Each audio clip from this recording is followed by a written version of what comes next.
We kept talking about it. Spider-Man going to make $500 million opening weekend. Is it going to make 510? Sometimes people say it's going to be 800 million. They're like, no, then it's back to 500. Well, it shatters the previews and gets almost 100 million in previews. Holy moly. What's this movie going to wind up doing over the weekend? We will definitely be discussing that. The director of Spider-Man, Destin Daniel Cretton, also did a pretty successful movie in Shang-Chi and a very successful show in Wonder Man. Well, there's no Shang-Chi news. And Wonder Man, which was greenlight for a second season, has now been canceled by Disney Plus. What does that mean? Is it a good plan to do that? They're already considering Heat 3? Holy moly. Yesterday, Chris Carr had it was within reach with Roca and Roxy. Chris Carr, I don't know if she is in reach, but can Winston do it? Maybe. We shall see on today's show. So let's get into it. It's Kristian Harloff show. It's myself and Winston A. Marshall. Here we go. Did you shit in there?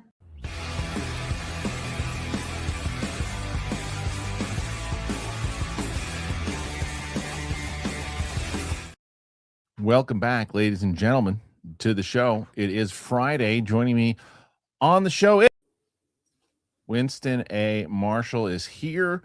Winston, good to have you on the show as always. So I saw that you did an out of the theater reaction for Spider-Man. I didn't get a chance to check it out yet, but how did you enjoy it? I'm assuming you loved it. I loved it, man. Yeah. I thought, in my opinion, this is, I wouldn't say it's Tom's best Spider-Man performance. I still think that is Infinity War. I think that was just kind of a perfect encapsulation, but I do think that this is the best Tom Holland Spider-Man movie. I think this is 1,000% Tom Holland's best performance as Spider-Man. I think that really you think even over Infinity War, way over, because he doesn't have to carry Infinity War. He takes this whole movie and carries the emotional weight of what this movie is supposed to do. The movie is about maturity. The movie is about the growth of Peter Parker and Spider-Man, and you have to have your lead actor be able to do that. And you don't. And in Infinity War, which he was really good in, he had to go bounce back and forth and rely on other people. They carry it. This is his movie and his story, and I think he does that brilliantly. I think it's hands down his best performance. No. I mean that I agree with, like, everything you just said about what he does in this movie and his ability to carry it and everything else. I agree with that 1,000%. I think it's just, I have so wedged in my mind I don't feel good, Mr. Stark. I have that's good moments. We're using made up names. Yeah. So that I think that's the only reason why, but it's not even close as far as Spider-Man movies. I love No Way Home, but the further away I get away from No Way Home, the more I can go, this does sit well as a movie on its own.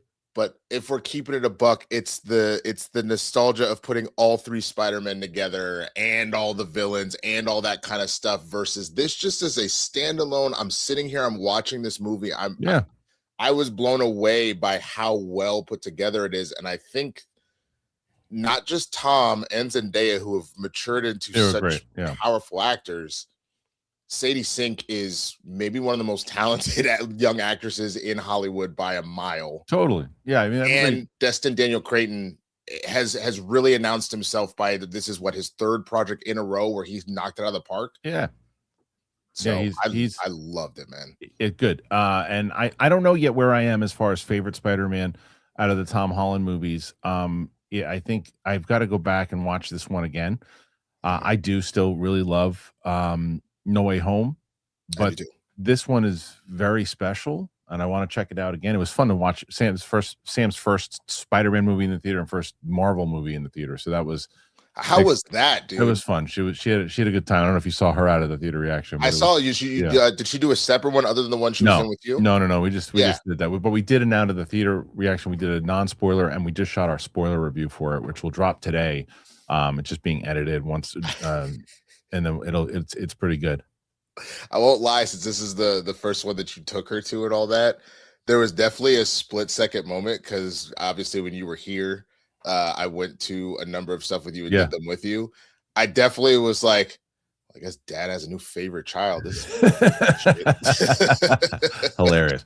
Yeah, no, it's like it was it even if I was there and she was there, the audience would have gotten very mad if I didn't bring her, and I Oh, indeed did. I don't know though. I don't think I'm gonna do Doomsday.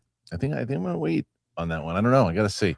make her wait for it so you can get the whole thing on video.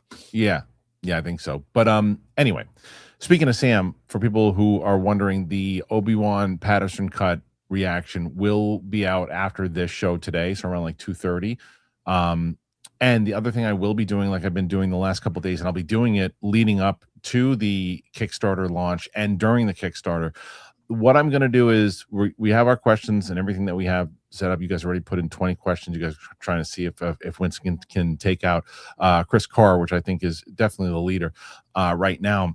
And we'll continue to do that. But after I finish all the questions, I will be taking questions from the chat, whether it's super chat or whatever it is. If you have questions about the overall Kickstarter campaign, about what you want to see, what you hope to see, if there's questions about the project, all that, I'll be doing that every day for the next, I guess, 60 days. So just wanted to get everybody ready. If you have questions about anything in general about the show, I want to know. I use you guys as a focus group as well, too, to where it's like, okay, I'm going to donate, but if I do, I really would like to see this. Someone said something. Here's a perfect example. Someone gave me an idea yesterday that I'm already sent to Craig. I introduced our Kickstarter manager on Wednesday, Winston. Okay. And I already sent this to him yesterday because somebody had posted this in the comments, which I said is very helpful. They said, because I've said I need about 13,000 people to put in $25. We make the show the way that we want to make it. And someone said, well, I'm already going to do that 25, but I'll tell you what, if there was a tier that allowed me to do a movie reaction with you, I would, and it was limited, I would sign up for that. I said, it's a great idea. I didn't even think about that. Having someone do like, because we could do it through the program that you and I do. Mm-hmm. I can do that. Yeah. Well, we're going to offer that. I love that idea. So there's those things. There's other things we're working on. So just to let everybody know, I'll be bringing that up at the end of the show. So hopefully people can start. Dude, that is actually a really good tier, right? That's a really good tier, to be honest with you. Yeah, I'm intentionally not trying to look at the comments today so we can just be right here, but I'm sure people are probably like, oh, that's a great idea too. I'll sign up for that shit. Someone, I mean, I got to do limited, obviously, on that one. Well, of course. I'm watching like 87,000 movies already. Bro, dude, make it like, I guess it could either be a first come, first serve, or maybe it's an auction, or maybe it's a lotto. I don't know. Yeah, I'm not sure yet, but I was going to do the Spider-Man news, which is our main topic, but there's a really big story that broke, and I don't know if you saw it yet, Winston. I did. You're talking about Wonder Man, aren't you? No, I'm not. Oh. No, something even bigger than that. This is huge news. We keep talking about X-Men, and we keep talking about what's coming. When are they going to announce their first cast members? Well, they did. We got somebody. Check this out. We got Samara Weaving is going to be playing Emma Frost. Interesting. That is a huge casting, and I think brilliant casting. Justin Kroll breaking this. I think this is excellent casting. While there's no mention of any X-Men at Hall H this past weekend, Marvel Studios seems to be getting closer to forming its team of mutants, as sources tell Deadline that Samara Weaving is the choice to play Emma Frost in Marvel Studios' upcoming X-Men movie. After meeting with a number of candidates, director Jake Schreier and Marvel Studios president Kevin Feige landed on Weaver earlier this week to tackle the role of Frost. Marvel had no comment on the casting, which means true. While not always, this time, yes. While James Bond has had everyone's attention this summer at who could play 007, the most active casting process will be playing the new team of mutants in Marvel Studios' pick, while Schreier and Marvel execs have been meeting and auditioning actors all summer for a number of roles. The Frost character has felt the most thorough search of the new cast members. The final list of actors tested for the role right after July 4th, and at the end of this day, Weaving's audition was too hard to beat, and she landed the part earlier this week. Frost is the telepathic mutant that first showed up in X-Men comics in the 80s and has evolved over the years, going from supervillain to a key team member of the X-Men. On the film side, she has most recently been played by January Jones in X-Men First Class and X-Men Days of Future Past. Latest development is sure to excite fans of the franchise who have been begging for a new movie since Disney's acquisition of 20th Century Fox and Library in 2019. The X-Men universe was by far the most popular and profitable Marvel IP that Fox controlled, with 7 films and a successful Wolverine spin-off franchise that produced 3 more. Project gained momentum last spring when Schreier was tapped to direct the project, followed by Beef creator Lee Sung-jim and the Bear co-creator Joanna Kello being tapped to pen the script. That is a great team, I got to tell you. Has already had a massive 2026 with 3 distinct film roles, continue to solidify herself as one of the most dynamic actresses of her generation. I forgot the Samara Weaving right there. Whatever. In March, she led Ready or 2, Here I Come, the sequel to the 2019 hit horror comedy Ready or Not. Sequel achieved an audience approving of 90%. And then she got another one, Over Your Dead Body, which just came out. Okay. So Winston, you hear this? This is Samara Weaving gets cast as Emma Frost. This is where we said that this was going to start happening soon. This is going to be the majority of talk on these shows about who's going to get cast, the rumors that are coming up. And this one, I'm buying some stock in it. I say this is fact. I think that she actually absolutely shows up as Emma Frost. I think put this in the books, and I think it's brilliant. What say you? I think it's fantastic casting. I think there are really 3 things you need for Emma Frost. The first really is the attitude. I don't know how many of her movies you've seen, Christian, but I've seen a decent number of them. I like her in the Ready or Not series. I like her in The Babysitter.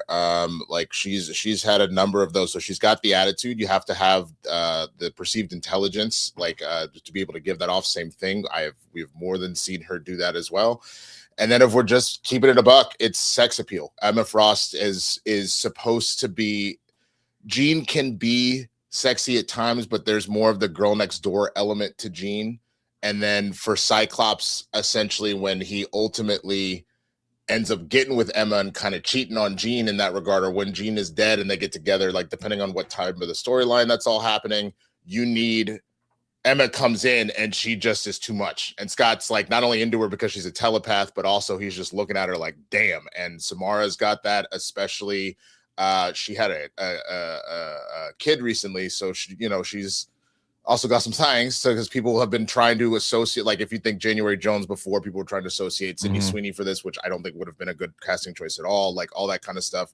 I think she has every single element that you would want from the character as far as what she can bring to the table as an actress, but then also the actual look. So yeah. I think this is great casting.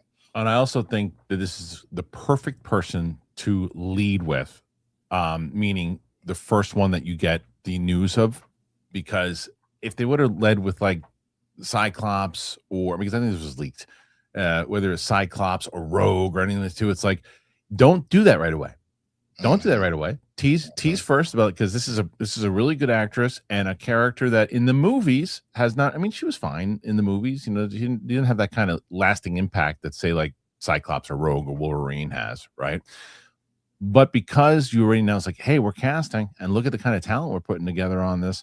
And again, this was a scoop from Justin, but I think that this was pretty much something that was intentional to start getting the word out there that this is happening. And this is really smart. I think this is really smart to do it this way. I think it's honestly a very, very good opening gate. And because I still stand by the idea that like, when you're ready to actually deal with your first like X-Men cast members. Oh, wait a minute. It needs to be like. I want to make sure real quick, Winston. No, please do not spoil anything. Don't spoil anything. And not you. I'm just saying, I don't know if anybody's in the chat. Joseph, if anybody's spoiling stuff in the chat, please, or PLD or whatever, block them. If anybody's spoiling anything, don't do that. The movie just came out. All right, go ahead. Anyway, but yeah, no, I think you need to, like, if they're going to go with the starting 5 X-Men, you introduce them at the same time. You know what I'm saying? Like, if you're saving that for D23, you could do that there. If you're waiting till next Comic-Con, you could do that there, whatever it is. But I think if you want to get people hyped for X-Men, do it with characters that are important, but that are not center stage right now. You know what I'm saying? And I think Emma, this is perfect to do that with Emma. Like, you know, if you want to tell me next that you really have hired Mr. Sinister, cool. You know, who's playing Mr. Sinister then? Because I know a lot of people have been linked to it, like with what Adam Driver. I think he's going to wind up. I think he's getting the announcement. I think it's going to be him. I think it was too coincidental that the story he told Josh Horowitz, where he's like, we keep having meetings with him and he keeps telling us no. That's pretty much like we had a bunch of meetings with him to where he said no and we finally got him. That's 100% fair. I someone brought up randomly in another video I was in the comments, they were like Javier Bardem, and I was like, oh dude, he would be a great Sinister. But that if was it's rumored. Driver, I'm not gonna hate on it. I'm here. Yeah, well, it'd be interesting to see what comes next, but we started it already. Here it comes, and you've got Samara Weaving as Emma Frost. I think that is a great casting choice. So, and it also shows, because we'll be talking about a lot of these things today on the show about Marvel's plan, right? And Marvel really has a plan right now, which I think it was sporadic over the course after Endgame until, like, I'd say last year. The plan was sloppy and all over the place and too much. And I think that there's an actual plan now, and it looks like that's the case. And that's why there's some unfortunate things that are happening too in Marvel. But I think, and I understand, and I'd say warranted, but I'm going to say here first, this news just came in, which is another big story. Is this where is it? Luke just sent it to me, and I want to make sure that I have it. Oh, I have it right here. This is going to, again, bum people out, but I think it was inevitable that it was going to happen. The writing was on the wall. And Mahershala Ali confirms his Blade exit. Not going to be Blade. He says that he's now moved on, and Marvel Studios just didn't want to do it. Mahershala Ali has talked candidly about Marvel Studios' unmade Blade movie, placing the blame squarely at the studio's feet after confirming that he's moved on from both the role and the MCU. In 2019, Marvel Studios president Kevin Feige wrapped the studio's Hall H panel by announcing that Mahershala Ali would lead a new Blade movie. The project went through multiple writers and directors, and even in a saga defined by quantity over quality, it somehow never happened. During a recent interview, Feige seemed to make light of Blade's struggles when he said he felt like a gigantic loser and failure that we didn't get it off the ground with Mahershala. Ali, however, didn't appear to see the funny side. In an interview with GQ, the Oscar winner confirmed that he's exited Blade and placed the blame squarely on Marvel for not wanting to move forward with the reboot. He also made it clear that he's done answering questions about the movie. Asked if Blade is any closer to becoming a reality, the actor said, "Not with me. Best way I can answer this question is when I look at what is for me, it was either this or that, and I'll take this. No offense to them. I've been doing this professionally for 30 years now. And one thing I've learned is that when it's for you, it's for you. And when it's not for whatever reason, that project, it's not for me. If they wanted to do it, we would have done it. So I have to move on, and I've moved on. Your mother feels very much in alignment with the type of work I want to be known for. I don't really want to be known for remakes. I'd love to do original work that resonates with people and impacts them in unique ways." I liked all of his statement except that last line. Yeah, because it feels like, then why did you sign up in the? Then why did you sign up for it? Yeah. It's like I appreciate it, and I love Mahershala Ali, but that line I think could have stayed away. Yep.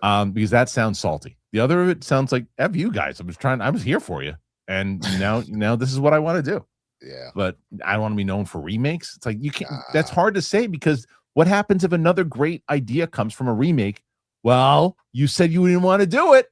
You said you didn't want to be known for remakes, and this one's got Scorsese involved and everybody else. No, you can't be in it now because you said you want to do remakes. You can't do that. In case it wasn't clear, he went on to say that Blade isn't moving forward. Still, he seems happy to have put the skills he learned playing the Vampire Hunter to use in Your Mother, a movie helmed by one-time Blade director Bassam Tariq. So anyway, they had so there's a lot more there too. But I as I say that about him with that last comment, I'm on his side here. 100%, because things happen. 2019, this thing was announced.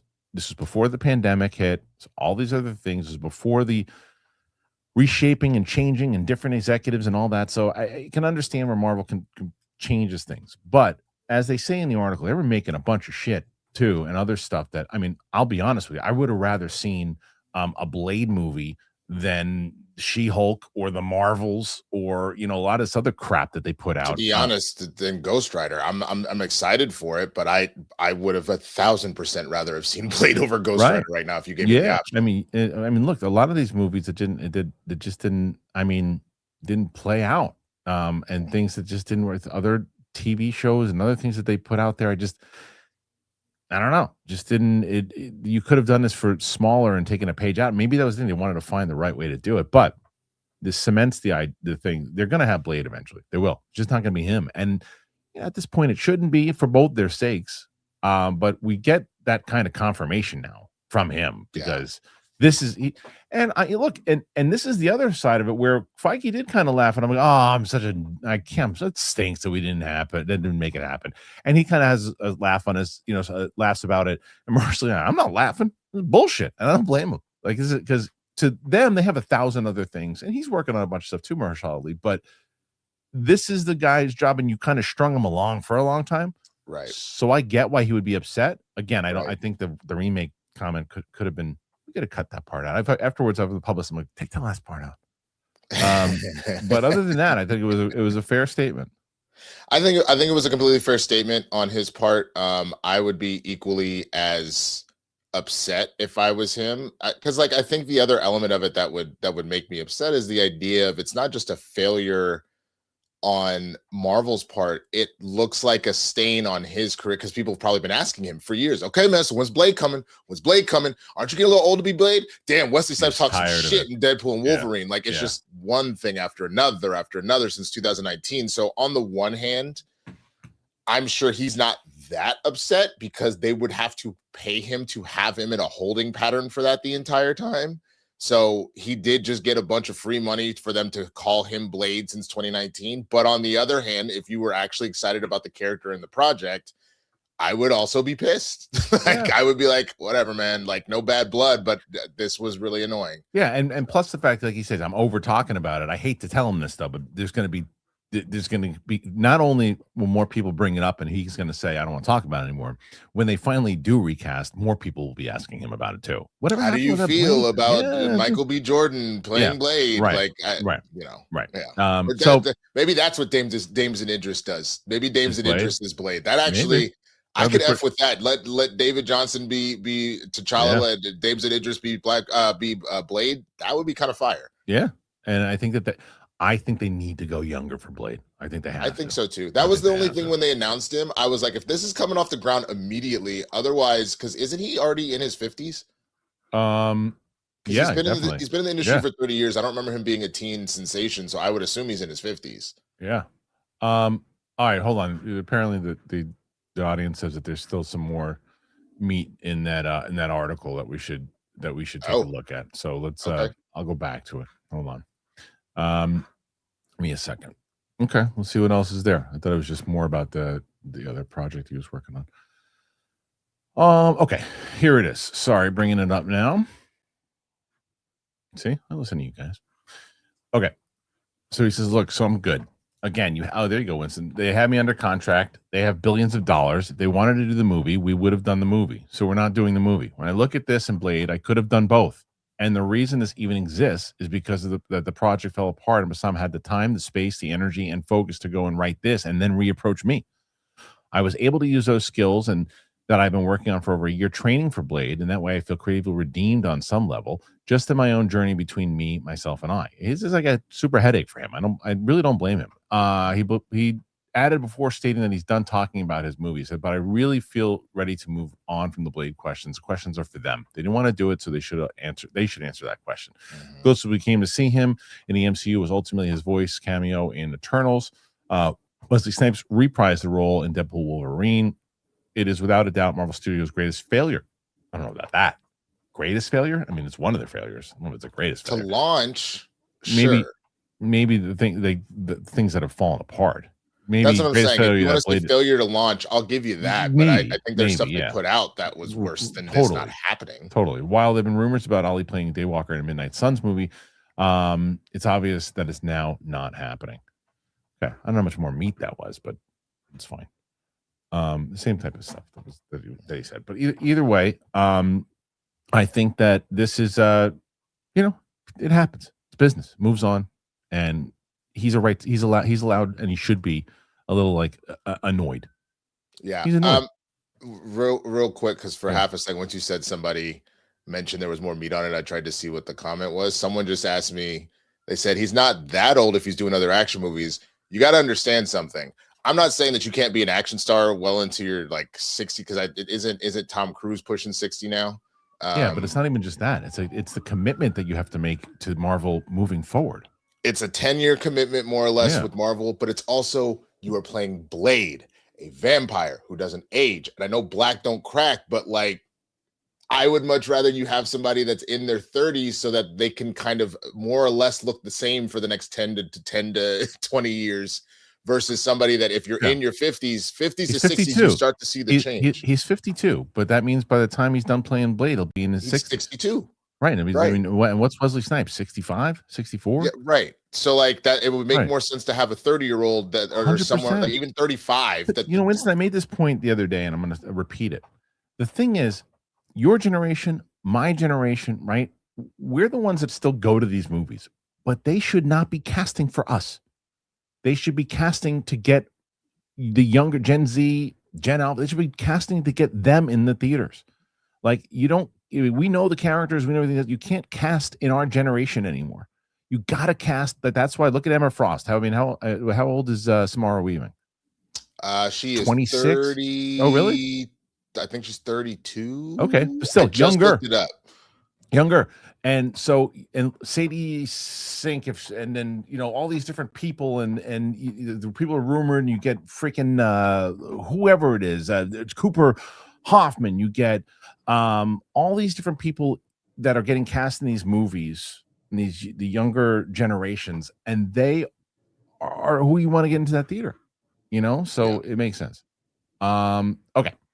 Anyway, we're gonna now move on, and what's up? I'm just laughing because I'm gonna turn the comments back off and just could be back here in the private chat. But I'm just laughing at the fact that people are like, "This is ageism." I'm like, "You're clearly not listening." Ageism. I am not saying that he wouldn't crush as the role. No, that makes literally saying this is a 10-year ignore that. prospect. And ignore that. It makes no sense. It's not ageism. It's like when he was cast back when he was in his early 40s, 46. That's perfect. Then you go by the time you're in your 50s and stuff. You because if they would have cast Chris Evans today as Captain America, you're too old to do a 20-year run. No, that doesn't make any sense. Yeah, you don't. But that to me is the same thing. It's just like you can do it for a little bit, but do you want him for the long run? It's like so. Anyway, stop with the comments. All right, let's get to the. Well, before we even do that, what we'll do is I'll take a quick break, and I'll tell you guys about our good friends over at Freecash, and then after that, we'll be right back to talk about some more stuff. All right, I'm going to be honest with everybody right now. I don't really think that I can say, I've cut my screen time down. I haven't, but I definitely have found a much better way to spend it. I've been using Freecash, where I've told you guys about this before in the past. It's where you can earn rewards by playing mobile games, completing offers, or answering surveys, and the rewards can be cashed out for real money, which is awesome. It's free to join, and there aren't any hidden fees. On the first day that I did it, I earned around, I think it was $5 or $10, which was pretty cool. And from what I've seen, there are people who do it like regularly, and they can make anywhere from like $30 to $100 a month, which is awesome. It's definitely not something that's going to replace a full-time like income, but it's a pretty cool way to make some extra money in your spare time. Freecash has built a solid reputation, too, with more than 260,000 Trustpilot reviews and an average rating of 4.8 stars. It's also currently the #1 app in the UK App Store and #2 in both US and Germany. So far, they've paid out more than $250 million to users. Pretty great. Cool part is getting your money out. It's pretty straightforward. Your first cash out has a $25 minimum, but after that, there's no minimum withdrawal. So you can choose PayPal, crypto, or a range of gift cards. So if you want to give it a try, use the link or scan the QR code that's in my description. New users can unlock a $10 bonus after completing their first offer. Just make sure that the app tracking is enabled. I'll share how it's going after I'm using it for a few more weeks here. So thank you for being here. Check it out. Really appreciate it. Freecash. Thank you to Freecash. Again, we've been talking about them all week. I hope you guys will check them out. Link is in the description. Winston, right now you got about 30 questions. You gotta really catch up to Chris Carr. She had a hell of a performance yesterday. So we'll see how she does. I mean, I'm happy for her if she gets it. I obviously would like to win, but I good on her, man. We gotta see. Okay. So let's move on to the main topic here, which we wanted to talk about. And I got it somewhere. There it is. Okay, so Spider-Man, as we said, we kept talking about this, Winston, where you know how much money this movie was going to make opening weekend, because it was still, people are saying, oh, it's going to make, I guess anywhere between 500 to 510 to 550 is where I said it was going to land. And then there's a report that it was going to be 800 million. And then there was a report that said, no, that's outrageous. It's only going to be around 550 to 600. Well, the first previews came in yesterday, and I don't know what the hell to think now, because you got the first preview thing, and that's a CinemaScore revealed. Wait, is that it? Where the hell is that? Where's the one? Is that the one that? Oh, I thought there's there's another one that came out an hour ago. If you want, that's not the article. It's likely to have a 357 opening weekend. I think Luke sent me an article. That's not it. There's an article where it actually said that it breaks records. Hold on, where the hell is it? That's it. I just sent it to you. It smashes Avengers Endgame Thursday that's record. The one. That's the one. Hold on. He sent that to me. I don't know why I have this one. Give me a second. Okay. So here it is. Spider-Man Brand New Day smashes the Avengers Endgame's Thursday record. Smashes Endgame's Thursday record. That's crazy talk. Because didn't that clear 1 billion opening weekend? Opening weekend, I think it did. And likely it's 357 million opening weekend. Domestically, wow. Is that what it was domestically? So I started I just started the beginning. All right, just let me know. Spider-Man Brand New Day grossed a jaw-dropping 72 million from Thursday previews, demolishing the record set in 2019 by Avengers Endgame 60 million. The Infinity Saga finale went on to earn 357 domestically and staggering 1.2 million globally during its first weekend in theaters.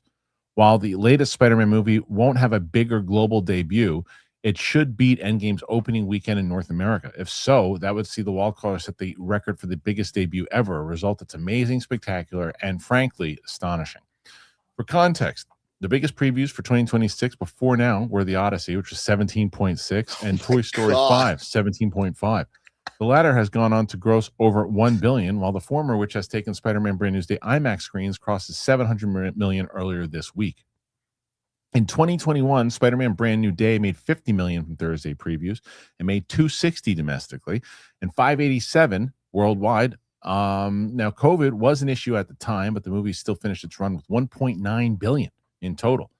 Original projections pointed to a 195 million US debut and a 465 million. Now, not only is Spider-Man Brand New Day likely to top Avengers Endgame 357 million start, it should web the second biggest worldwide ever with 900 million. Holy shit. Whoa. At a time when superhero fatigue is an issue and moviegoers have become particularly selective about what they paid to see, why has this movie succeeded where Supergirl, for example, has failed? Hey, I'll give you an answer. Spider-Man is very different from other comic movies because there are two IPs in the superhero genre that win every time. Batman, Spider-Man. If it's good, if it's good, yes, but also I would say the solo thing. Yeah, it has to be good. You're 100% right. It's not if regular moviegoers will be particularly invested in who Sadie Sink is playing. Still, Sony has successfully made it feel like an event. True, and Spider-Man's popularity is clearly unparalleled. Spider-Man Brand New Day is everything fans could want. We wrote in our review: emotional, hilarious, heartfelt, action-packed love letter to the comics and one of Spidey's best big screen adventures. Spider-Man has never been more amazing, and it's getting a lot of love from a lot of different people from all over the place. Yeah, man. Look, what's hilarious is that I had a conversation the other day on this show. I think it was when Roka was on. And I said I think it's going to make 550, 515. And someone in the comments wrote, "You're crazy if you think it's going to make 550 with Odyssey still out there." And first of all, Odyssey is going to take a massive hit on its third week, from not because of any quality, because of Spider-Man, right? That's right. Part one. It's still going to do well in IMAX. It's the only game in town in IMAX. But not only is it going to make 550, it's now projected to make almost 400 more million than my prediction, which is crazy. With 900, I would have not. I mean, look, now I didn't think this movie was going to hit 2. I don't know. It sure seems like it to me. It seems like look, yeah. I had said that this is nobody should listen to me because my box office predictions are all over the effing place. But this was the one because I asked you about Odyssey if it would in that text last week, just because I was so shocked by the drop off. But I do remember saying that I thought Spider-Man beforehand could hit 2 billion based off of what they did with No Way Home. And then you would say Doomsday was 3. I think Doomsday will pretty easily clear 2. I think it maybe caps out at about 2.3. But you think this will make 2.3? This I think will get right at 2. I think it'll be like a. What'd you say 2.3? What'd you say 2.3 for Doomsday? Doomsday. I think about 2.3. I but think this I definitely think it'll be like it'll get to like 1.9, and then right as the theatrical run ends, it'll just barely cross 2 billion. Is what I think will happen with Spider-Man based off of these numbers, based off of how good the movie is. And my rubric, at least for trying to figure that out, because I had mentioned with Moana, the movie theater that I went to is a smaller theater out in the OC where I have to work sometimes. And it was completely dead empty, right? In the middle of summer. So you'd think families would be there. This is what I meant by that. I went the same time around like 1:30, 2 o'clock on a Thursday. Like adults have to work, but kids are out on some. I shit you not just the theater I was in was completely full. The movie theater was full, and they had gotten rid of every movie except a run of Odyssey to play Spider-Man that day, and just people everywhere. You know what's so crazy also I about genuinely think this movie is going to explode. I mean, it already has in preview. It already has. The question is what it does opening weekend, and if it does do the 900 million opening weekend that's projected, and then you get to the same conversation we had about the Odyssey is what does week 2 look like? The difference between the Odyssey and Spider-Man is Spider-Man, well, Odyssey had an amazing week 2. Amazing, like a 29% drop, which is exactly what you want if you're Universal. But the reason why it's going to take probably a massive drop in week 3 is because of Spider-Man. Spider-Man does not have that problem. There is nothing coming out in the theater in the next month, 2 months that would take away its audience. If you want to go see it again, you go, because sometimes people go, I want to see it again, but so-and-so's coming out. I want to save my money for that. It's not a problem. There are other smaller movies and things coming out, but not to the grand scale of this. There's no competition. So if I'm Sony and I'm Marvel right now, I like what this is looking at, and there might be. This could be one of the bigger movies of all time as far as in the 2.5, 2.6. It could be. I wouldn't be surprised. I said 1.7 top out. And if it hits that, the major number, then someone asked me yesterday, will Doomsday beat this? And I just kind of shoot it off. I said, yeah, of course. I don't know. It depends on what we're looking at an opening weekend with Doomsday. I think this movie will help Doomsday if getting excitement going. And again, it does show in the way that Spider-Man is a massive IP, as you said, Batman is a big IP. Let's not take away from how big of an IP the Avengers is.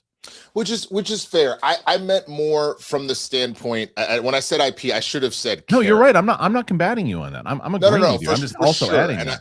The Avengers has built enough of a brand that whenever you hear that and that movie comes out, it does do that, which is part of why they decided marketing wise to like rename Thunderbolts ASAP to be like, it's the Avengers. It's the new Avengers. With the Avengers. It almost felt like new Coke. Yeah. Right. But yeah, no, those are the two. And that's the reason Spider-Man is doing what it's doing, but Supergirl didn't. In no world do you compare Supergirl, who is a B-list character at best, to Spider-Man, who is considered like the character. Him and Batman, period. It's that you do not compare them. It's like trying to compare Michael Jordan to, I don't know, to pick any random point guard nobody cares about. Like it's not a thing. It's just not a thing. It's true. So it's not. There has to be excitement for it. There has to be. I mean, look, Spider-Man. There is also a through line, and I can't even tell you how many people. Roxy mentioned it yesterday, and then Sam was in here. So Sam's daughter went to see Spider-Man last night. And I said, "Oh, has she seen all the Spider-Man movies?" She's like, "Yeah, she's seen all the Tom Holland Spider-Man movies." I said, "Oh, has she seen all the Marvel stuff?" She's like, "No, she hasn't seen a lot. She hasn't seen most of the Marvel stuff." And that is also something, and I think her daughter's like 18, whatever it is. And that goes back to my point, right? Where it's okay, if you get her daughter on board with this now, and you link into the events that are happening in this movie, which start to shape the future of Marvel in general. So then when people involved in this movie are in new movies and other things, and you market with them, then that 18-year-old that went to go see it now might want to go see this new one because this movie was so popular. Yeah. And that is a smart way to do this. And I think that is a possibility of what they're ultimately doing with this net of new casting and stuff. Yeah. Anyway, so this movie, yeah. No, just the last thing I was going to say that really helps with this. It's not only that we have now been with Tom and Zendaya throughout this entire run, they have grown themselves into such stars, and they have become such the darlings of Hollywood that like people of all ages, but especially younger millennials and Gen Z and Gen Alpha are all into. That is also a massive driving force of like what having them get married over the last year or whatever. And so people have been kind of into that, and if you go on TikTok, there are so many stories of like, oh my God, look at the way Tom treats Zendaya. It's so cute. Oh my, that's only adding the fuel to the fire that I think gives an extra boost to that people aren't even realizing too, Maybe so. So we will see what this movie ultimately does by that. Monday is going to be a big show in general. I'm hoping that Rocha has recovered or is recovering and doing well, because if he does wind up seeing the movie, we'll do a spoiler discussion on Monday. But nonetheless, we'll definitely be talking about the inevitable massive weekend this thing is going to have and what it turns out to be, because sometimes when things are projected, they overshoot. So maybe this thing does hit $1 billion opening week, which would be insanity. What was the last movie that Winston? That's a good question. It's probably the answer. Probably Endgame, right? Like what hit $1 billion opening weekend? Opening weekend. Did they say in that article that I just read? Yeah, but Endgame hit 1.2 worldwide opening weekend. Opening weekend, but Brand New Day did not. Not Brand New Day. No Way Home. No Way Home. That did not. I think like they said it did hit something, but it wasn't that high. I think it was 587.2 worldwide. 587? Really? Wow. In 2021, it's so funny. I say that like that's a small number. I say that's a small number. It's a major number. Yeah. 587. No, I know. It was it was 50 million for Thursday previews, 260 domestically, and 587 worldwide that opening weekend. That's crazy. That's crazy. But it finished at 1.9 billion overall, so it almost hit 2, which is why I think this will hit 2 based off of what they just did yesterday. Yeah, so. I think there's. Look, we'll find out soon enough. Tons of people are going to be seeing it. Tons of people are going to be seeing it again. This is definitely one I want to see in the theater again for sure. But as we mentioned, Destin Daniel Cretton, who does an incredible job directing this, the last thing he directed was a television show called Wonder Man. And so Wonder Man really delivered for audiences and even for Disney Plus. It did pretty well for them on Disney Plus, so much so that they greenlit a second season. Well, that is no longer the case because Wonder Man has been canceled by Disney Plus, despite the rave reviews and the season 2 renewal.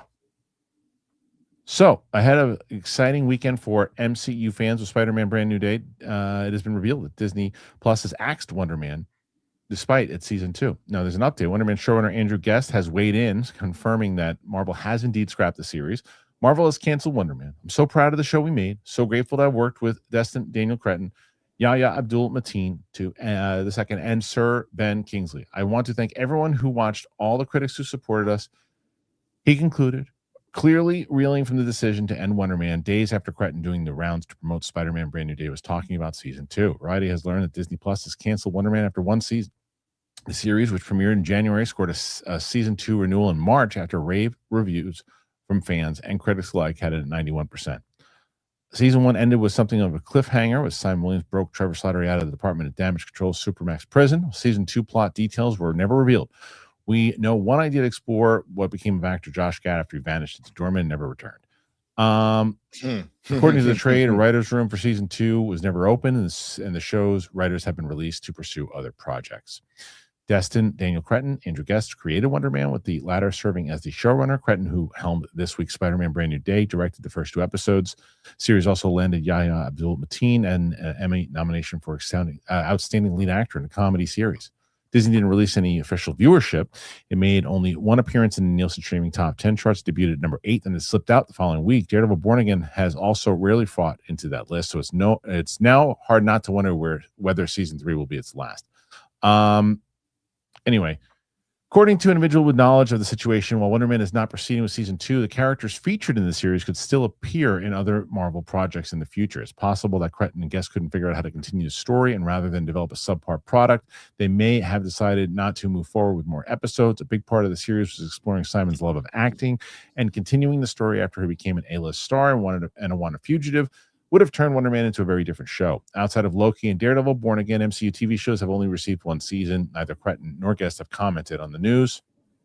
Okay, so I think we might have different opinions on this. We shall see. You are fine with it being canceled. It's not that I'm fine with it. It's that I understand it. I get it. It's not the plan. I mentioned beforehand that Marvel's got a plan right now.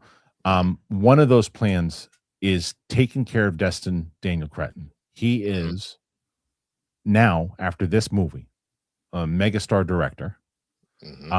He has done really well for them so far. They're going to give him the next Spider-Man. They're going to start prepping that right away. I'm Feige and I'm everybody else. I want this guy focused on Spider-Man. I want him focused on all of that. And this story, as clever and fun as it was, as I mentioned before, it's the first time with these movies recently that Marvel actually has a new plan of where they're going. Side project. This was also created. This show. Remember, they were going to scrap the show at one point, but it was so good they released it because it doesn't. It has the old narrative of let's just throw everything at the wall. But this one happened to stick and do well. Yeah. I don't like this for like a number of reasons. The primary one is that the show was good. Yeah, it was good. If you were telling me that there was behind the scenes drama, because like there have been shows in the past, like Lovecraft Country, everybody loved that. I am aware of a lot of things that were going on behind the set from some sources that I have, that it was a scenario of, yes, it was up for all those Emmys and I think won some and all that kind of stuff. There was some nightmare stuff happening with its production that's why the show didn't get its second season. It was like, nah, we're not gonna work with this anymore. I think that's probably it too. But like, think about that. Like, because it's not like it's not one of these things where the ratings were so extraordinary, and that they were like, we have to bring it back. I mean, we have to. It's one of our biggest ratings getter. It did fine, and, which is 100% fair. I think that there's something to be said though, that where are Disney Plus's numbers ever been doing anything? So like, I don't like that. The only thing with that argument is that with the exception of like X-Men 97, to my knowledge, there is nothing on Disney Plus that's really pulling anything right now. Well, sure, but if I'm Marvel, why do I want to just do things that's not really pulling? Which is fair. Now, this is my second thing that I don't love, because this is now a succession that, like, it was something at first when people were bringing up. I was kind of like, I think y'all you're kind of dusting up something that's not a big deal, or you're making stuff up, but it's starting to feel this way because of a pattern. So Blade hasn't happened. You just got rid of Wonder Man. You were kind of burying Ironheart. Nothing really came of that. Like, it didn't play out well, all that kind of stuff. You're seeing a pattern of a bunch of different characters or storylines kind of centered around Black folk that are just kind of being tossed to the side right now. Well, and so there's something that is, I'll push back on that without fully going down that path, whether that's actually what's happening. I can understand optics. I can understand that. I'll push back on it because they did a big focus, and how much the biggest news of the Comic-Con panel was Black Panther 3. It was the biggest thing. Which I'm glad they finally did that. 100%. But it's also the thing that's delivering. It's delivering. It's going to, that movie's going to make close to $1 billion. So they're putting, I think that no one said that Blade's never going to happen. They're going to bring Blade back in, and we just talked about how they're going to probably cast a younger actor and someone else and give them more opportunity. So that's that. Ironheart, to me, it just wasn't a good show, first of all, and it did terrible in the ratings. Any show, no matter what cast you have, if it's terrible and it doesn't do good in the ratings, you're not getting renewed. Now, this is a different conversation you can definitely have. because it's like the show was really good. You got a really good star in it.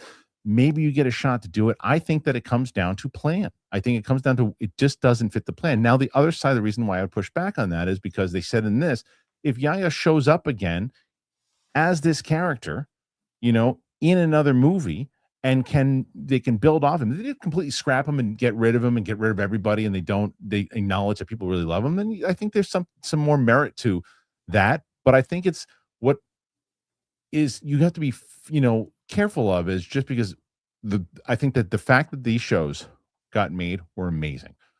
But if they get canceled, we can't just say that they were canceled because, and I don't think that's fair, because then it's but that's what I'm saying as far as like, so here I found the list that someone was putting out, and there's been a lot of discourse about this, primarily on Black Twitter, but I've seen it like around. So Wonder Man obviously is done. Blade we just know is done. There's the talks already about how Sam Wilson's which is fair. Just let me get through the list, and I agree. There are other things that are gone, and I'm not saying this is specifically what's happening, but optics are a thing. So people already talking about how it feels like Sam Wilson feels like he's already being sidelined by bringing in Steve again. Armor Wars is gone now. Instead, they're doing a new Iron Man movie is the rumor. Moon Girl got canceled. Monica Rambeau has nowhere to be found from this particular point. And even if the Marvels was bad, the character itself was interesting and she did a good job. So that's been missing. And then I'm glad they finally figured out what they were doing with T'Challa, but that has been a movement that has been talked about for a long time, because it wasn't just the idea that T'Challa wasn't showing up in the MCU movies anymore as they were figuring that out. It was that they started pulling T'Challa from everything. The first time you really got him back was Marvel Rivals, but he was pulled from what was supposed to be a Captain America and Black Panther game. He was pulled from X-Men 97, where you had T'Chaka instead. There was this weird.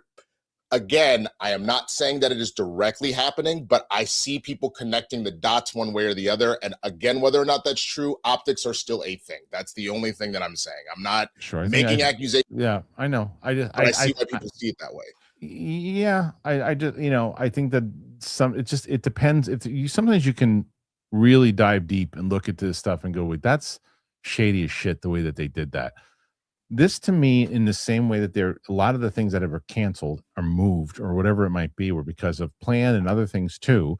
And T'Challa was also not featured in a lot of stuff because they were trying to handle his passing with kid gloves, and trying to figure out how to do this. They finally allow you to do this and find a way to do it. And they're not even replacing him. They're doing his son, So I think that you got to give them a little time. Now, what I will say is if you get down the line and there's other things and other big characters that are out there that they start to do the same thing for. Like a really popular character happens to be, let's say they hired you to be this character, and you steal the show and you're one of the biggest characters.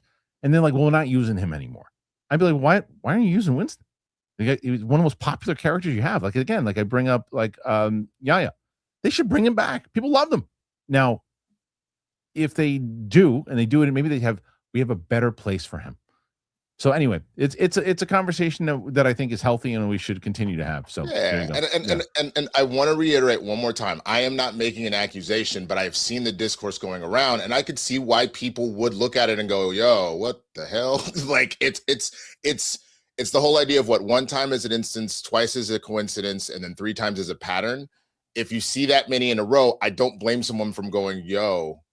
But I don't know if I necessarily feel because then I would start to say, but wouldn't you put like What If in there? Wouldn't you put She-Hulk in there? Wouldn't you put a lot of these the Secret Wars or Echo or any of these shows that were in there? I mean, there's tons of shows that got canceled, tons of shows and things too. So anyway, again, conversation healthy to have and curious to see what people think. So put your thoughts in there and let us know.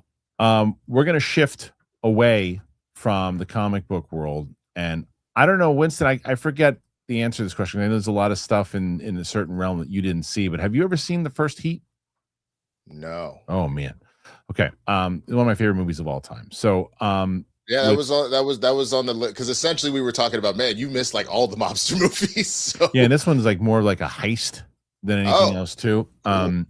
this movie is one of my favorite movies of all time, the first one. And they wrote a book that Michael Mann wrote the book that was Heat 2. They finally got their cast. It's a stacked cast. Well, they're not stopping with Heat 2. Apparently, they're going with there's rumors now that Heat 3 might even happen.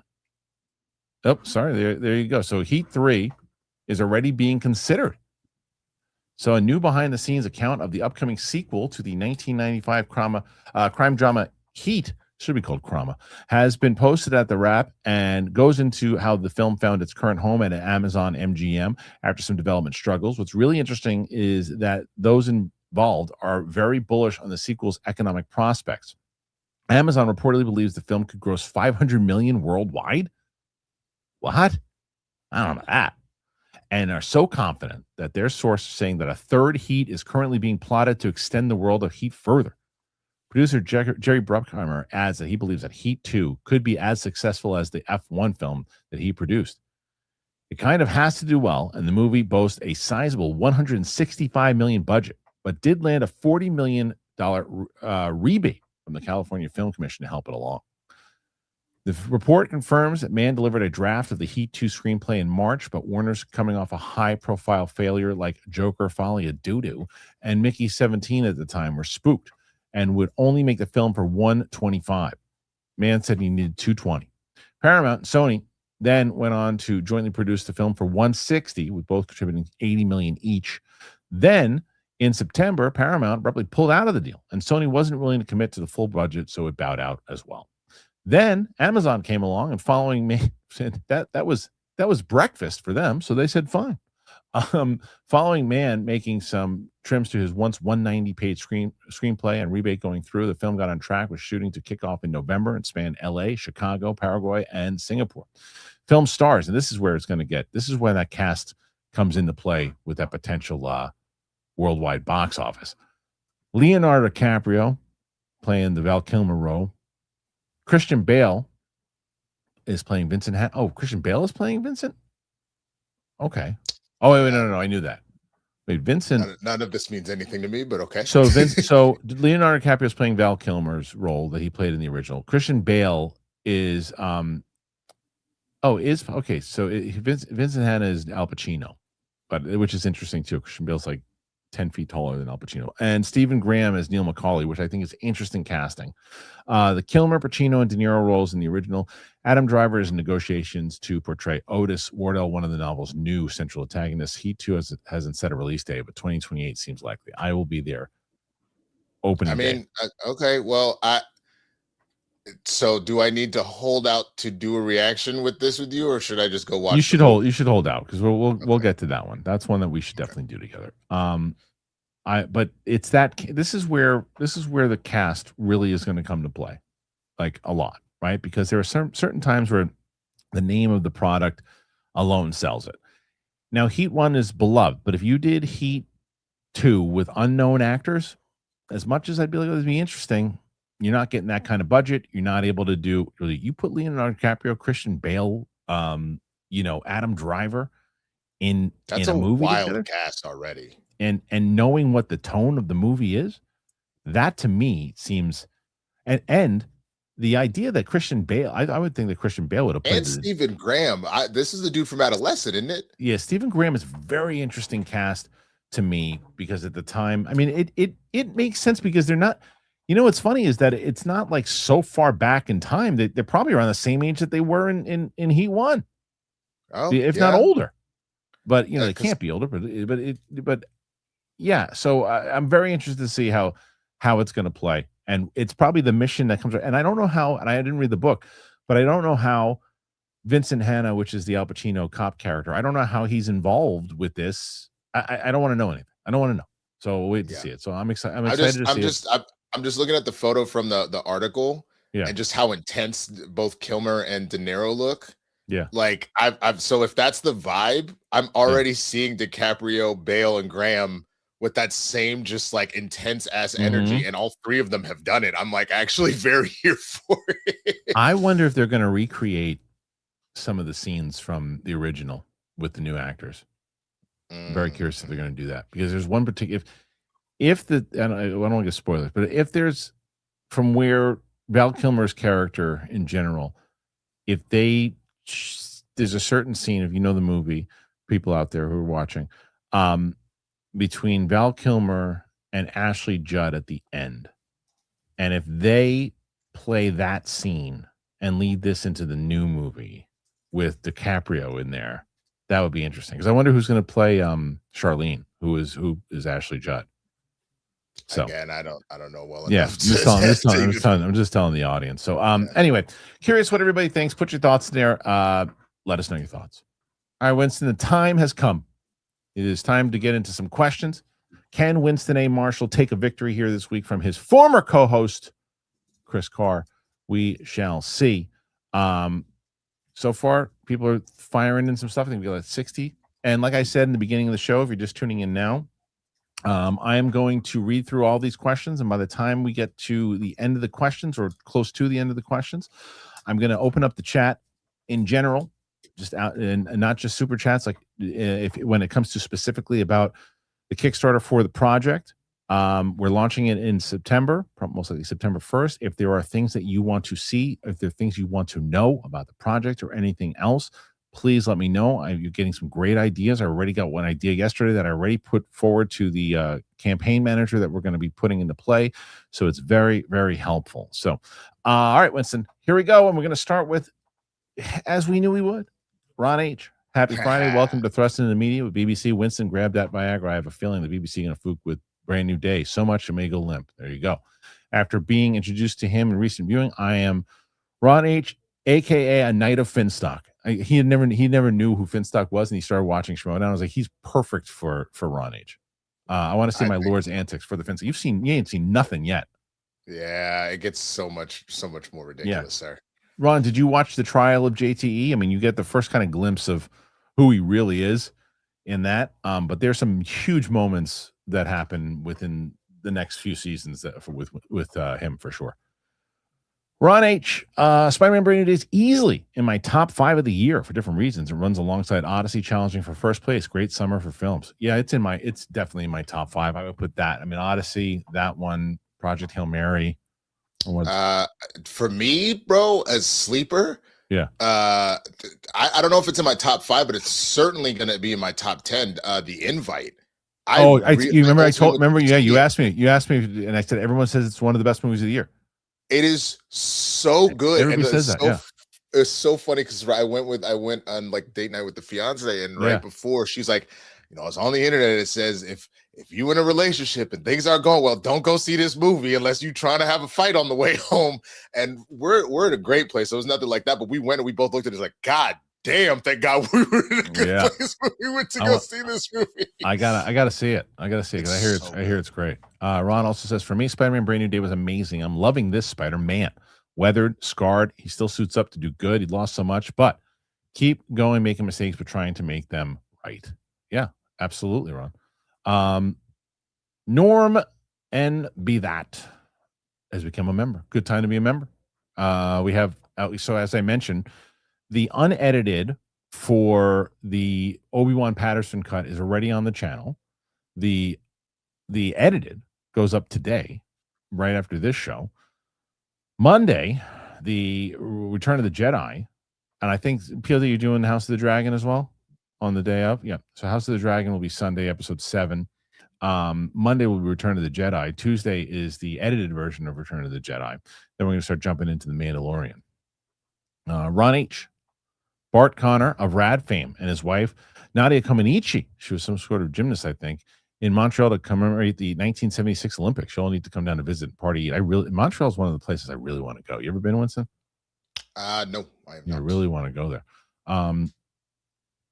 Rajat Singla became a YouTube member. Thank you so much. Thank you. A lot of members now. A lot of members. And please, for all of our new members, I see another one coming up too. I'll just highlight it now. I got Star Akuma MMD became a new member. And for all our new members, please take advantage of the unedited edits. But besides that, take advantage of the live streams that we do. It's one of these things where you can come in at the $5 and up. You can ask a video question, come and say hello to me and PLD when we're on that. We host them all together. And you can also do questions when PLD asks, say, we have an upcoming live stream. Ask any questions that you want to be part of it. So please take advantage. Remember Bulldog 5144 Spider-Man and the early Avenger Doomsday pre-sale tickets. Yeah. And you could be a part of the bubble. You can be in the bubble. You can be in. That's true. We've been sticking the members in the bubble, in PLD's bubble, when they ask questions. But the early Avenger Doomsday pre-sale tickets prove there's no such thing as comic book movie fatigue and it's mediocrity fatigue. I think it's a little bit of both. I think that when those, like I said, Spider-Man and Avengers have a built-in IP name, because Thunderbolts was a really good movie. Yeah, it was a really good movie, and people didn't want to see it because, like, I don't know, I'm not just going to see it because it's a superhero movie. They got to know what it is. So there's a mixture of both. Yeah. I want to make sure what the PLD says is a spoiler for one of the so it's Mad Dog. So Mad Dog, there's a spoiler in one of the comments. I'm not gonna read it, but I'll try to answer whatever I can without spoiling. Scott F. Horowitz. Seeing Rick Moranis on the Spaceballs panel made me think of my favorite scene of his, the party in Ghostbusters where he reveals everyone's personal info. What's your favorite Moranis scene? Oh, there's a lot, man. It's the one he used to do with the brewing company, what he used to do with his partner back in the day, the old sketch comedy stuff. But a lot of great moments. Yeah. I mean, for me, it actually is from Spaceballs. Okay. It's either the Ludicrous Speed Go, or then the sequel to that, which is in the same movie when they go to Blockbuster inside of the ship, and then they're looking like, "What is this? This is now. What will it be then? Soon." Like that whole. It's great. It's absolutely great. Yeah. Ron H. Moving to a new hotel today, closer to the dealership, fixing Ronnie my car. I miss my partner. She's gonna cost me an arm and a leg, but she's my girl. Been with me through so much. I want my Ronnie back. Get her back. Get her back. Man. This is hilarious. Johnny Patriza, the crew. Look at Roxy as a as Yodel, as Yaddle. Sorry. The crew as characters: Christian, Littlefoot, Roca, Sammy, Roxy, Yaddle, Mike, Oscar the Grouch, Lil Win. Any suggestions for Chris? I'm bad at this. I'm bad at this. Sunshine Bubble Rainbow. Okay, there you go. Rainbow Bright. Ron H. Rainbow Bright. It took 30 minutes and firm ranting, but bank cards are working again. Fook, banking system that flag everything. It's BS. CEOs make millions. Fix your system, ass hats. I love when he calls people ass hats. Anyways, how you doing it? Doing good so far, my friend. Doing really good. Hanging in there, my man. Yeah. Thank you Ron for H. asking. Bad news. Ronnie hurting bad. Uh-oh. Look at a possibility of 5,000. Oh, no. Repairs, parts, maybe. Oh, what's 5,000 Canadian? I don't know. You look that up. Ronnie is fucking worth it, though. She's my sword. I mean, at that point, you might want to get a new Ronnie. Oh, shit. $3,500. Oof, that's a lot. How much money have I spent in the last few minutes? And this cage guy won't watch Hollywood. Just buzzer balls. Honestly, if you do watch, I hope you enjoy it. Any of you, money well spent. I mean, we're gonna have, you know what, Ron? I'll tell you what. If I do open up that thing where it's like you can watch something with me, then be part of it, and that's what we'll watch together. How about that? No, I just saw you showed Sam a fan edit of Obi-Wan. As a fan editor myself, ever consider showing a first-time viewer of Star Wars edits the prequels and or sequels? No, because that one, to me, the movies are the movies, and they're part of the actual canon itself. I wasn't going to show her Obi-Wan at all. And then because I just thoroughly disliked that show, and I didn't want to hurt her experience in general watching it. It's just so goofy. But there was a lot of great moments inside of it. And then when I heard it, so Hollywood Reporter and Variety wrote this whole article on this Obi-Wan cut. Kevin Spence also did a very brilliant job of it well too. It's just the way that they opened it up, I thought was a little bit more accessible to Sam. And so I was like, you know what? I'm going to show this as a movie, because I had only seen the first 15, 20 minutes of it. I was like, it's really working for me. And we watched it, and it was great. It was really great. To which Noah said, I also finished the Kenobi book by John Jackson Miller a few weeks ago. Way better than the show. Definitely recommend it. Plays out like a Western. This is another reason why I say I don't understand why they don't adapt things. People, there's amazing how many people adapting stuff doesn't work. It's like, yeah, adapting stuff does work. Game of Thrones, Harry Potter, adapting works if you can get good screenwriters to adapt great books. Yeah. It's dopey. Ghost Wolf, 2 Jewels, Silver Star. Thank you with a win. Thank you. Wiley, the music in Brand New Day is so good. The needle drops were really good. They really were. Best Spider-Man movie since the first 2 Tobey movies. Felt like a kid again. Yeah, a lot of people are really digging this one. Yeah, it's funny. because I said this when we did the rewatch of Spider-Man 2 or when we were doing the rewatch series, that Spider-Man 2 is very good, but I think it gets put on this pedestal for me that I don't necessarily agree with everybody. It's a little dated. Yeah, exactly. So I Yeah. think I need to do a second watch of this movie first. I don't want to get caught in the hype of I just saw it. But if it holds up, considering I think it's the best Tom Holland spot, it may ultimately be your favorite. Take the crown as my favorite Spider-Man movie. Yeah, I'm definitely curious to see it again for sure. But yeah, I think it's really solid. The music, by the way, is really, really good as well. Mike Joyce, do you think that Deadpool's appearance at Comic-Con joking about them adding reshoots is pretext to having Deadpool save the day by breaking the fourth wall? I hope that they don't break the fourth wall in Doomsday. It doesn't seem like it would fit. If you're gonna do it, it needs to be done very sparingly and only like literally like once or twice, and that's it. But it needs to be contained for sure. It doesn't need to be a big moment that you're like, it's like almost like a I don't know, like a cheat. You know what? You never watched the show Rick and Morty, do you? No. Okay, so there's a particular character in that named Mr. Poopy Butthole, but for the most part, while he'll show up in the show and he'll not have fourth wall breaks, typically the only fourth wall breaks he has is a post-credit scene for the very last episode of the season. Okay. If they did something like that, you get all the way through Doomsday, and at the very end, Deadpool will be like, wow, how are they going to get out of this one? That's crazy. I would hate that. I would hate that. In a Doomsday tone, like if it happens in actual, Deadpool, okay. But when in Doomsday, you look at the trailers that they showed of Deadpool, it's like, hold on, guys, here's what happens now. What are they going to do now? I'm like, what are we doing? What movie is this? I would I wouldn't love that. Tim Bino, 75 million is definitely big potatoes. If you know, you know.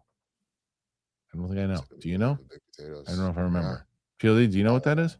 Peely doesn't know either. All right. Motorola. Hey, Joey, I DM'd you. I need you to respond on Twitter. I've been looking for you, so I couldn't find your email. Please go and check your Twitter account or X, whatever. And please get back to me ASAP. I specifically reached out to you. Pulling double duty in an hour, Spidey at 10 with the boys, Odyssey at 2 after I dropped them off. What a day. It's a hell of a I'm excited for it, but that is a long day. It's a long day. That's a long day. It's like that's like 6 hours. 2:30 and 2:50, bro. Yeah, that's a long day. It's a lot, but it's worth it, but it's long. Yeah. Greeny, how many episodes you got written so far? Episodes written, 1. Planned out, about between 5 and 6 seasons. So I have the outlines of many episodes written out. Yeah. Hardcore fencer, interest level for Daniel Destin Critten's Naruto. This is a Winston question because I don't even know anything about it. I mean, I based off of what he just did, I think fantastic. I mean, he's shown that he can really pull in a full ensemble. He knows how to really focus in on a main character and their own tragedy and everything else like that. You've got this kind of complex story, and more specifically, we know that Spider-Man in this, as we've seen in the trailers, this isn't a spoiler, he's clearly dealing with some internal like demon type stuff going on with him. Literally, the story of Naruto is this kid having a demon put inside of his body that gives him immense strength, but it makes him a massive threat. So that being said, I think he's got all the elements to make it happen, and his fight choreography, or at least whoever he hired to do it, if he's not doing it himself, that he's now 2 for 2 between Shang-Chi and then this. So I think he would absolutely crush it. I just think doing Naruto is just going to be fucking hard. The fact that he's doing it is definitely way more like in the same way that like with Kreger's doing Resident Evil, right? I wouldn't have cared at all about Resident Evil coming out. I'm really looking forward to it because I like him and want to see he's doing. This is the same thing for this. I don't know anything about it. I'm not getting like excited about it like maybe other people were, because I know how popular it is. It's just not. It wasn't for me. Not that it wasn't for me. I just never watched it, so I wouldn't know. I don't know anything about it, but he's doing it, so I'm interested. Christopher AO2, without spoilers, what are the best times for bathroom breaks during Spider-Man? Pop goes right through me, so unfortunately, I guess yes. I don't know the answer to that question, and you can't spoil or anything. The only thing I could say, we know that the Punisher's in the film. Yeah. There is a moment with Punisher near the middle of the movie. If you wanted to pop out real quick to pee, you could. I guess, and that's a It's pretty, a great it's a great scene, moment. but It's a great it's moment. just But yes, not. I would just time it out and see. I mean, there's also, and I love the you know what, I love the scenes and think that the woman from The Bear, as the cop. Oh yeah, you could do one of those would work. She's amazing, and I love She her is. in this movie. But there's probably a scene with them, here and there that you probably could jump out of if they're on the phone or I something. agree. Yeah, That's one. Yeah. But I would try to, or just pee on the floor. All right. Yoshimitsu. Take a colostomy Yeah, bag. right. I would love Damson Idris as Blade. He played a great likable a-hole in F1, which had been terrible for T'Challa, but great for Blade. Yeah. And Snowfall. I went to find. I finally watched that series. He would. I heard he's Blade great. Yeah. fits way more in my opinion than T'Challa. Not that he couldn't have done T'Challa, but Blade is exactly up his alley. Reggie Brown. Spidey and Batman have been the two most popular comic book characters for 60 years. They are comic book movie fatigue bulletproof. As long as they're somewhat decent, you're going to have an opening weekend that is pretty solid. You are right, Reggie. DJ Hijack. Damson Idris' Blade would bring Blade back to his British roots. Guess there will only be two Blades, Wesley and Kurt Sticky Fingers Jones. That's right. You're right. That's 100%. There was a Blade series. Remember that? I do not remember. You don't remember the Blade series? I do not. Oh my God! Yes, Sticky Fingers just played Blade, and it was the girl. I did not know that. What was her name? The girl from like the MTV's Punked, Jill. What the hell was her name? Blade TV series. She was hot. IMDb. What the hell was it? 2006. I think it wasn't it on Spike TV? I do not remember. Jill Wagner was her name. Yeah, Jill Wagner. What happened to Jill Wagner? Does she even do anything anymore? I don't know. Maybe she is. Why does Sticky Fingers look like Bo DeMayo? I don't know. But you know what? It's Jill Wagner. I'm looking up Jill Wagner because Splinter. Has she even done anything anymore? Upcoming Lioness. So she's in 8 episodes of Lioness. Okay. Wow. There you go. All right. Next one. Cooley. Loved Odyssey. Spider-Man was fantastic. Yeah. What a great July, huh? Dude, honestly, this so far is the best month of movies. So far, of the year, I would argue.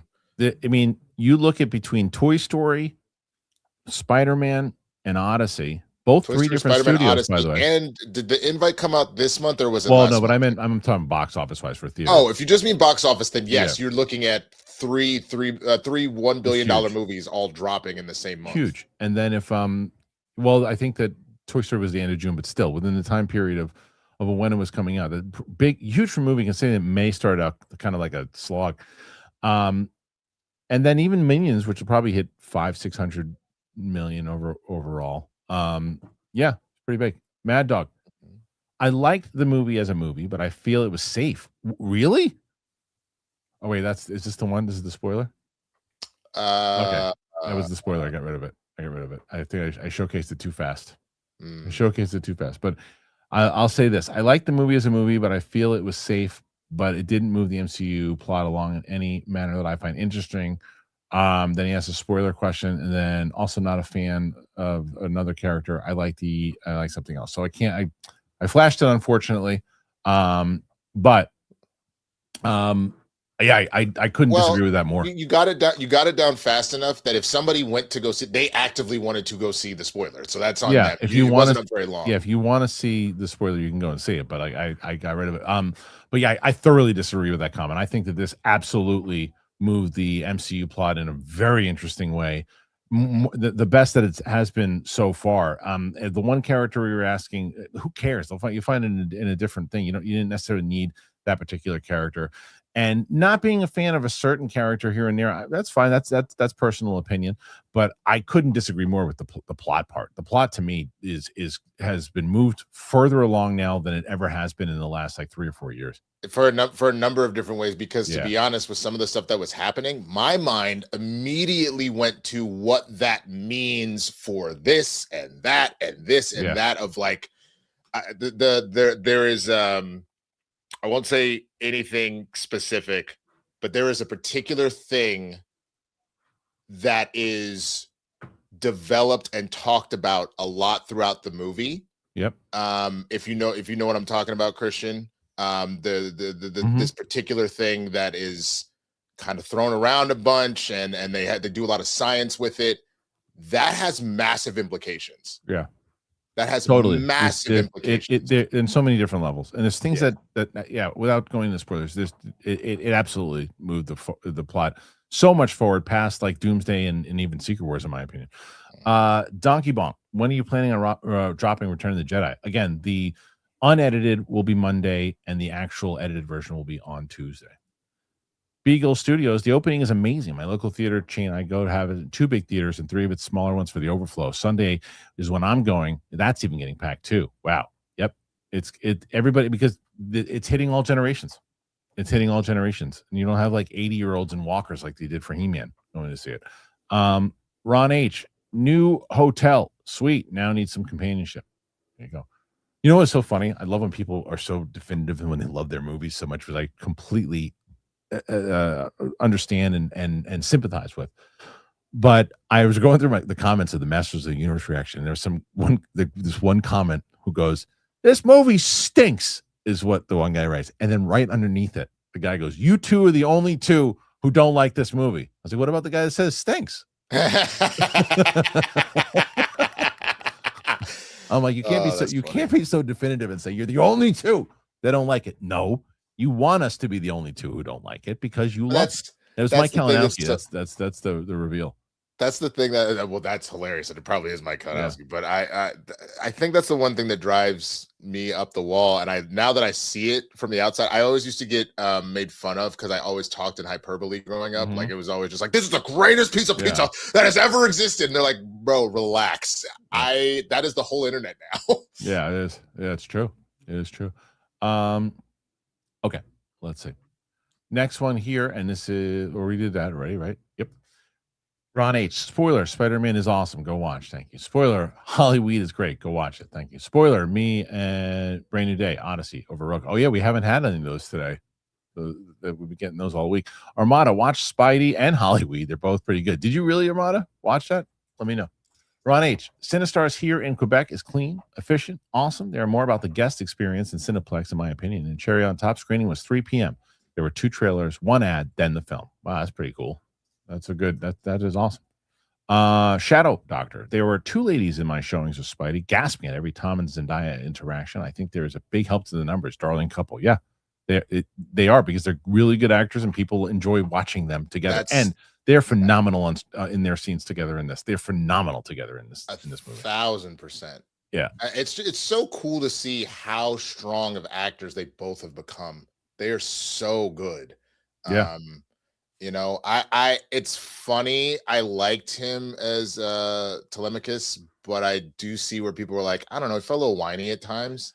Yeah, I liked him. I thought he was good, but Roxy thinks he's getting nominated for an Oscar. I don't think he's got the weakest. If he was going to get nominated for anything, but they won't do this superhero film, 100%. He's 1,000 times better in this than in Odyssey, for sure. Maddie B. Good afternoon, gents. Indy Navarrete says she wants to play Mystique in the MCU. She recently met with Jake Schreier.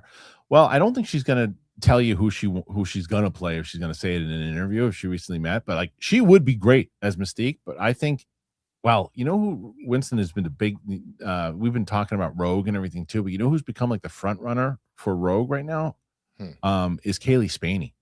I don't know who that is. Oh, you know who she is. Look, did you see Alien Romulus or Civil War? I did not see Romulus. Kaylee Spaney is, I don't know if there's anyone more perfect than her. She's perfect. Let me look her up. Let's see. She's that was one of the rumors that's been going around. She's perfect for Rogue.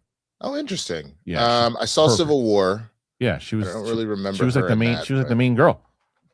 I thought that was Kirsten Dunst. No, yeah, but she was like the main girl that Kirsten Dunst takes along on the ride. Okay, yes. The kid. I just in my brain, I just saw Dunst, and then I saw obviously her husband threatening her. What kind of American are you? He came out of no. He wasn't even supposed to be in that. Really? The person that they had. I don't know if the guy dropped out or whatever happened. I can't remember who it was that they had. But then she's like, I can call him. And he's around, and he took the part for that day, and just Jesse Plemons. I can see the look. She would just need to nail the accent. But you know what? She was in. Was she in the second season of Beef? I don't know. The audience, I haven't seen it, but the audience can let us know. She's great. Okay. Ron H. I think you'd appreciate this bit. Look up Meritus versus the Super Friends by Rex Navarrete. There's an animated version. Filipino domestic worker speaks out against the Super Friends. I don't know what that is, Ron. I don't know. Yeah, you gotta. I guess it's gonna. That'll be something that I don't want to lie to people. Sometimes I say, "Yeah, I'll look that up," and I never do. You know, it's like one of those things. But I like the fact that you're recommending things. Alan, what's up, Alan? Hollywood is part of the culture war. Many people don't want a show about an actor trying to get a role in a TV show. I mean, that's not untrue. To LA for average viewers, I would combat that with Entourage, but it was a different time. Or even Ballers, which I know that was more about the NFL, but it was a similar kind of sports vibe version of it. So yeah, I don't know. Anyway, dude, did you ever see? It was one of the first things that Ricky Gervais ever did. Extras. Yes, that show was incredible. I loved that. Yeah, there are ways to do it. It's just, but he's not wrong. It is tough. I am Two Fly Camp. David Johnson is not T'Challa's. Yeah, I know, but we said that.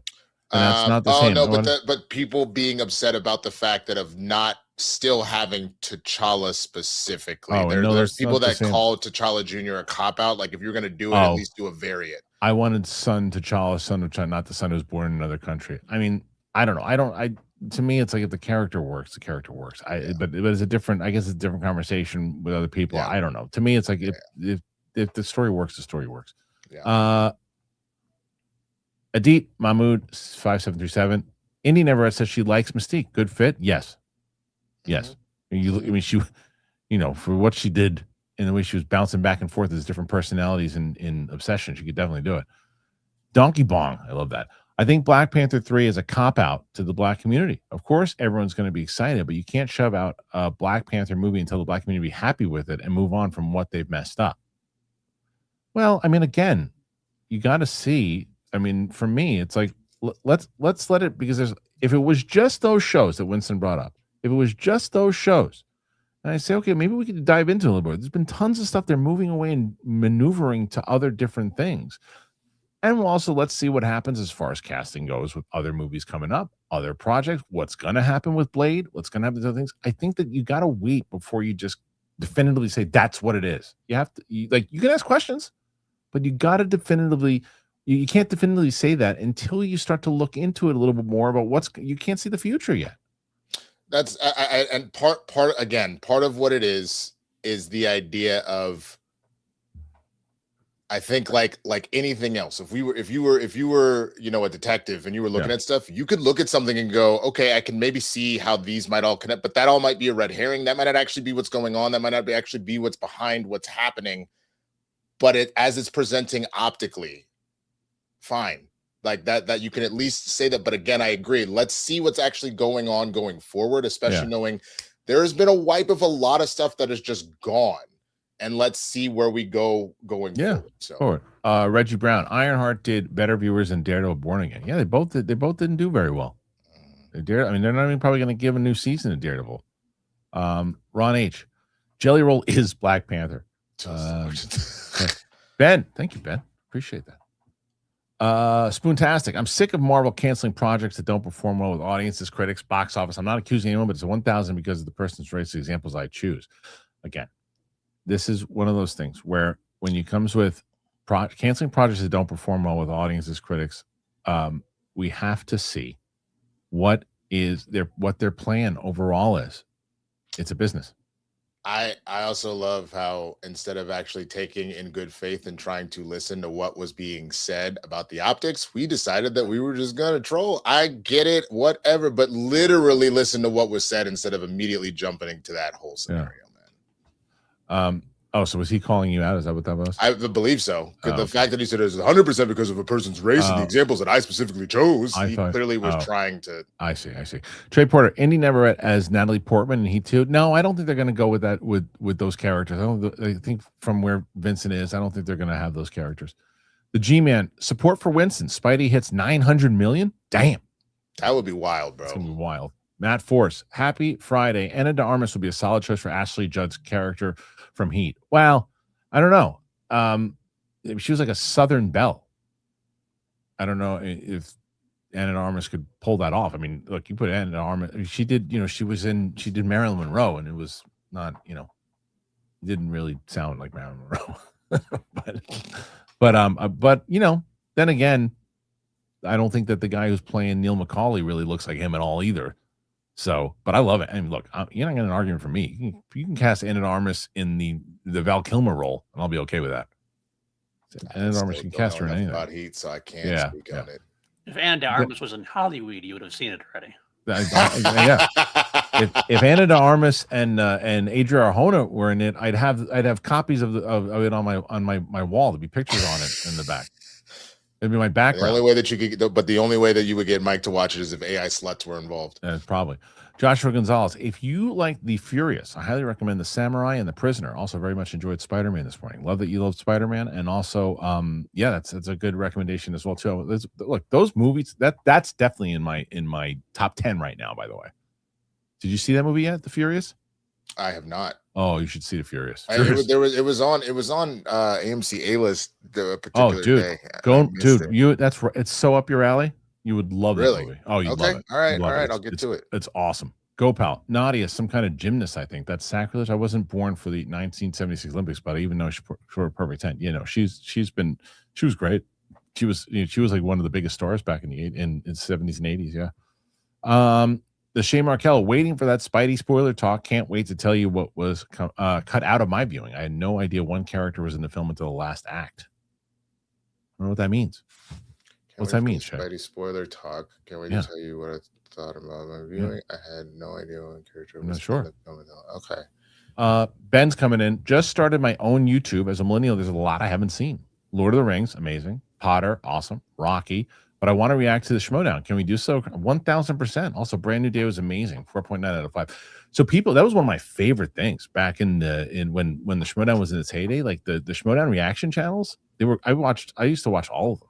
I used to love They were fun, dude, because both watching people playing and seeing how they were able to keep up or even outpace some of the players, but then even just their shock at what was going down. It was a lot of fun to watch. It's true. I can only imagine how people felt watching real reactions and everything too, because the goal is you have to talk over them and stuff too, in order to copyright and stuff too. But with Schmodown, it wasn't that. There was no copyright on it. But I used to get so people would when the cut scenes would come on and they'd be talking to the cut scenes, like, no, talk after the cut scene. You got to know what's going on in the storyline. Ann Haynes, does Damson have a shot at Blade now? Yeah, I think. I hope he does. Yeah, me too. Matt, my bad. Didn't know it was on sport. That's okay. No worries at all. It's all right. It happens. Victor Garrity, Destin directed Short Term 12. Oh, that's right. A phenomenal about foster care kids and working with amazing performances of Brie Larson. Yes. I know. Remy Malek and pre-Atlantic Keith Stamp. He's been firing shots since he started. Yeah, he's a star. He's a star. Fantastic. 2 Jewels, Silver Star. You know what Destin does really well is it's the emotional moments. It was my favorite part of Shang-Chi were the emotional moments, and there's some really and he's phenomenal with action. But the emotional moments in Shang-Chi, the emotional moments in Wonder Man, the emotional moments in this, he knows how to do. He does both. He does what is so what you can get lost in with comic book movies is just the spectacle of it. What Star Wars unfortunately has got lost in a lot of times is Mandalorian Grogu. There's no emotion in the movie; it's just monsters every 5 seconds. And this is a big blockbuster, huge movie with character depth and emotion. He directs a lot like a theater director because it's that 3 a.m. the truth of the soul conversation that you have with somebody. That's what one of my professors back in the day used to talk about. Those are those moments we live for.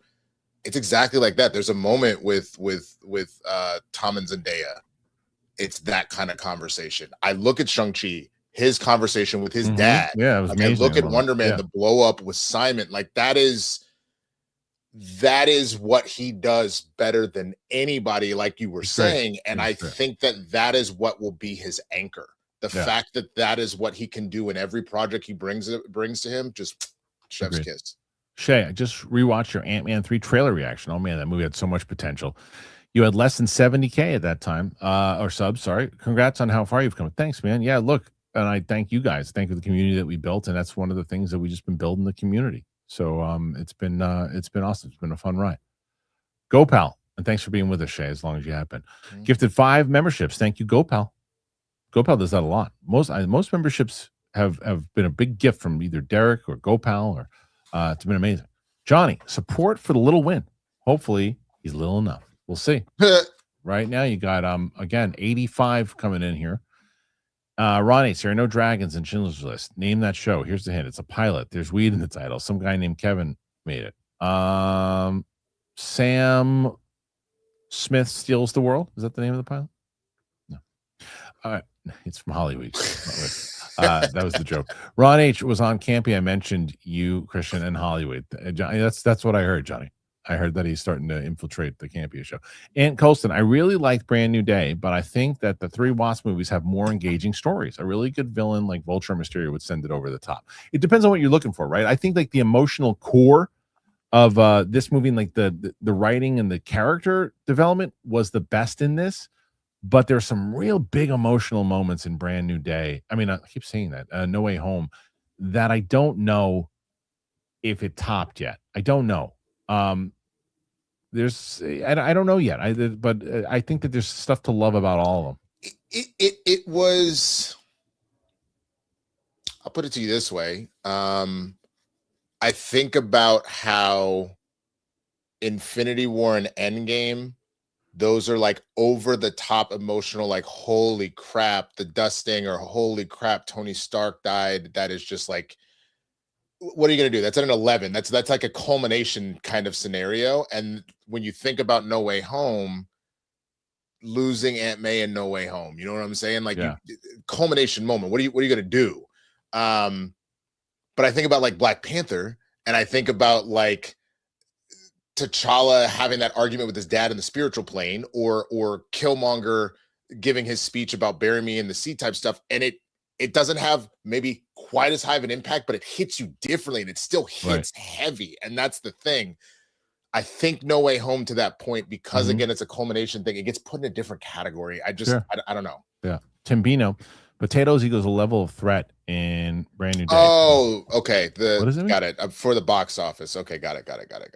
Level of, I still don't understand. When he was saying the potato, it's going to make 900 million opening weekend. Holy crap. The potatoes have been doing that opening box office. That's what he was implying. Level of threat. I got it. Ayoshi, work at a movie theater for 2 years now. Never seen so many people.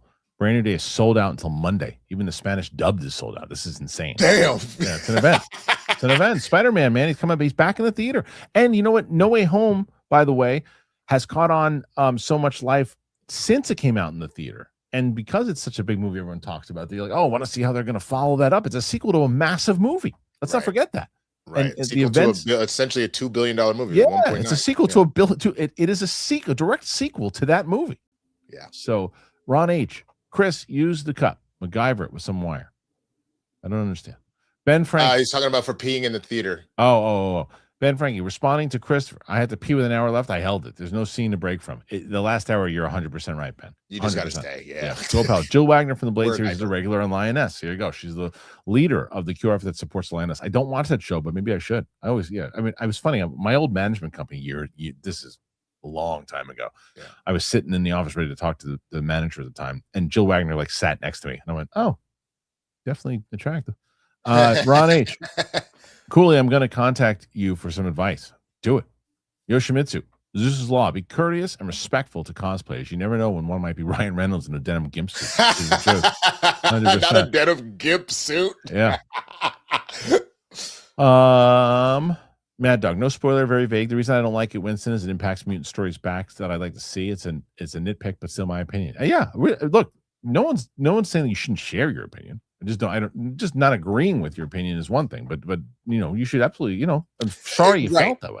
Right. I'm not, that's what you are allowed to feel how you feel. I just think that what they did, that was a great way to kind of start this, because what that also could do, then there's going to be a level of guilt that a particular somebody will then be associated with because of that. Right. So, okay, let's see.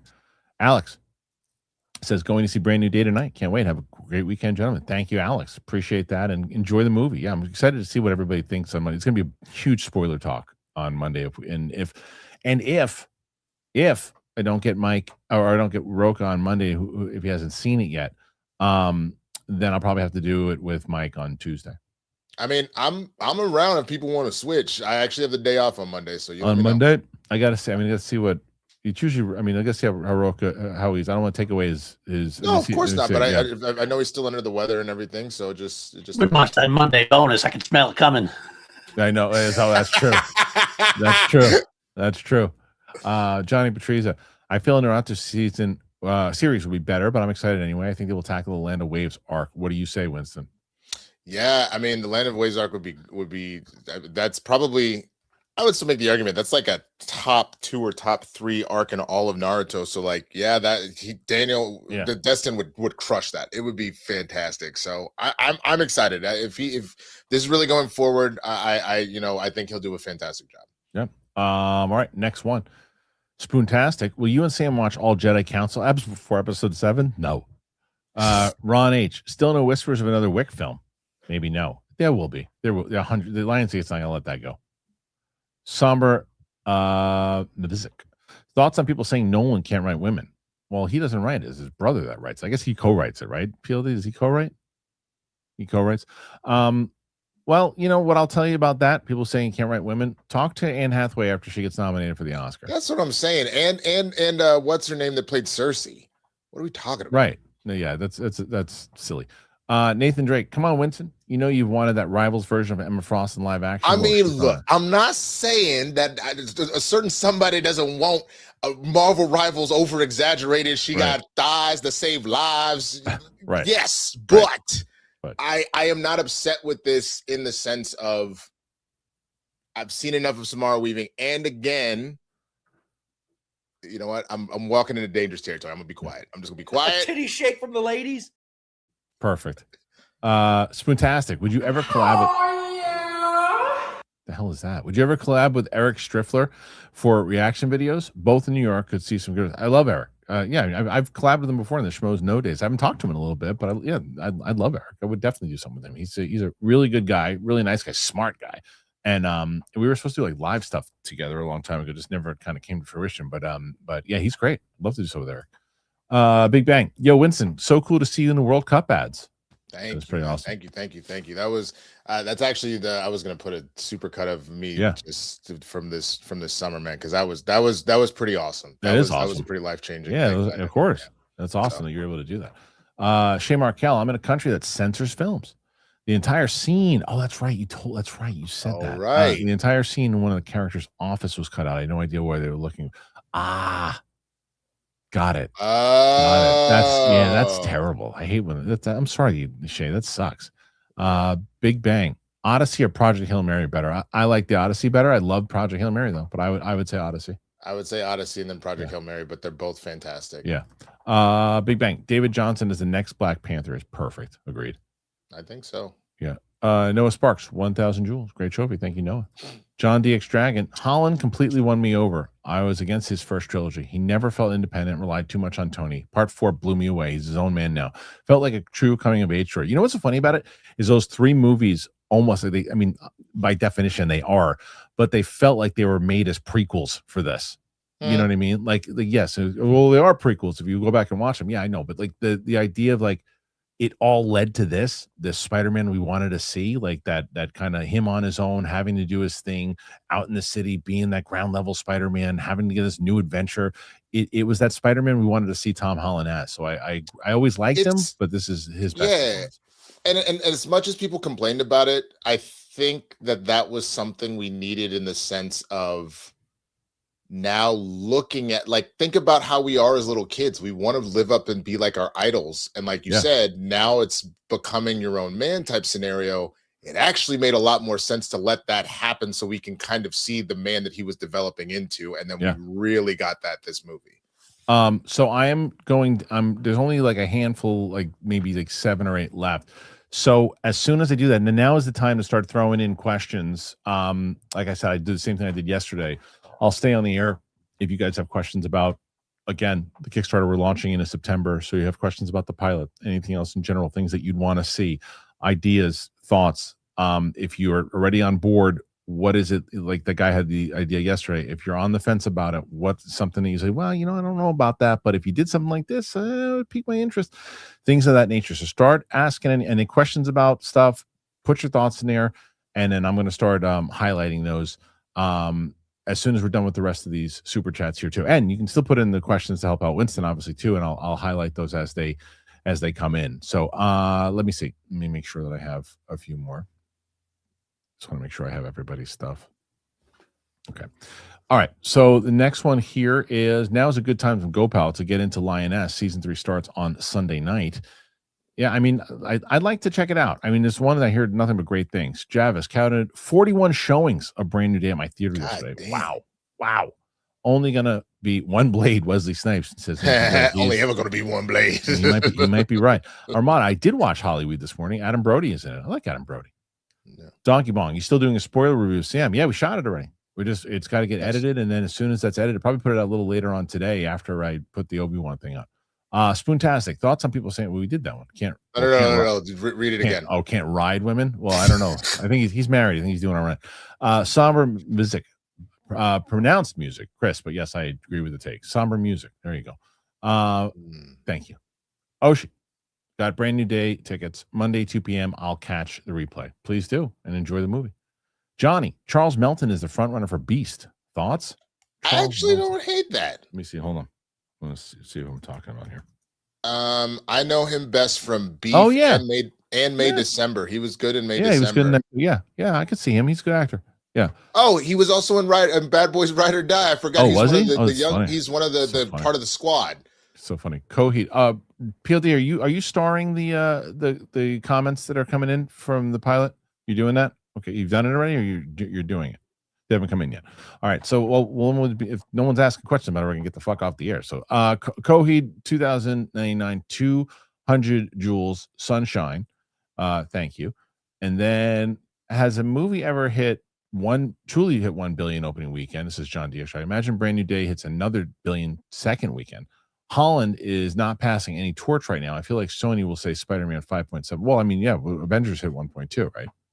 Well, yeah. I mean, if it hits 2 billion in 2 weekends, if Tom has back-end points, I'm sure he's like, fine, I'll give you another 5 Spider-Man films. He definitely has points in this one because that's how they got him to come back. And he's a big oh, you are? Okay, good.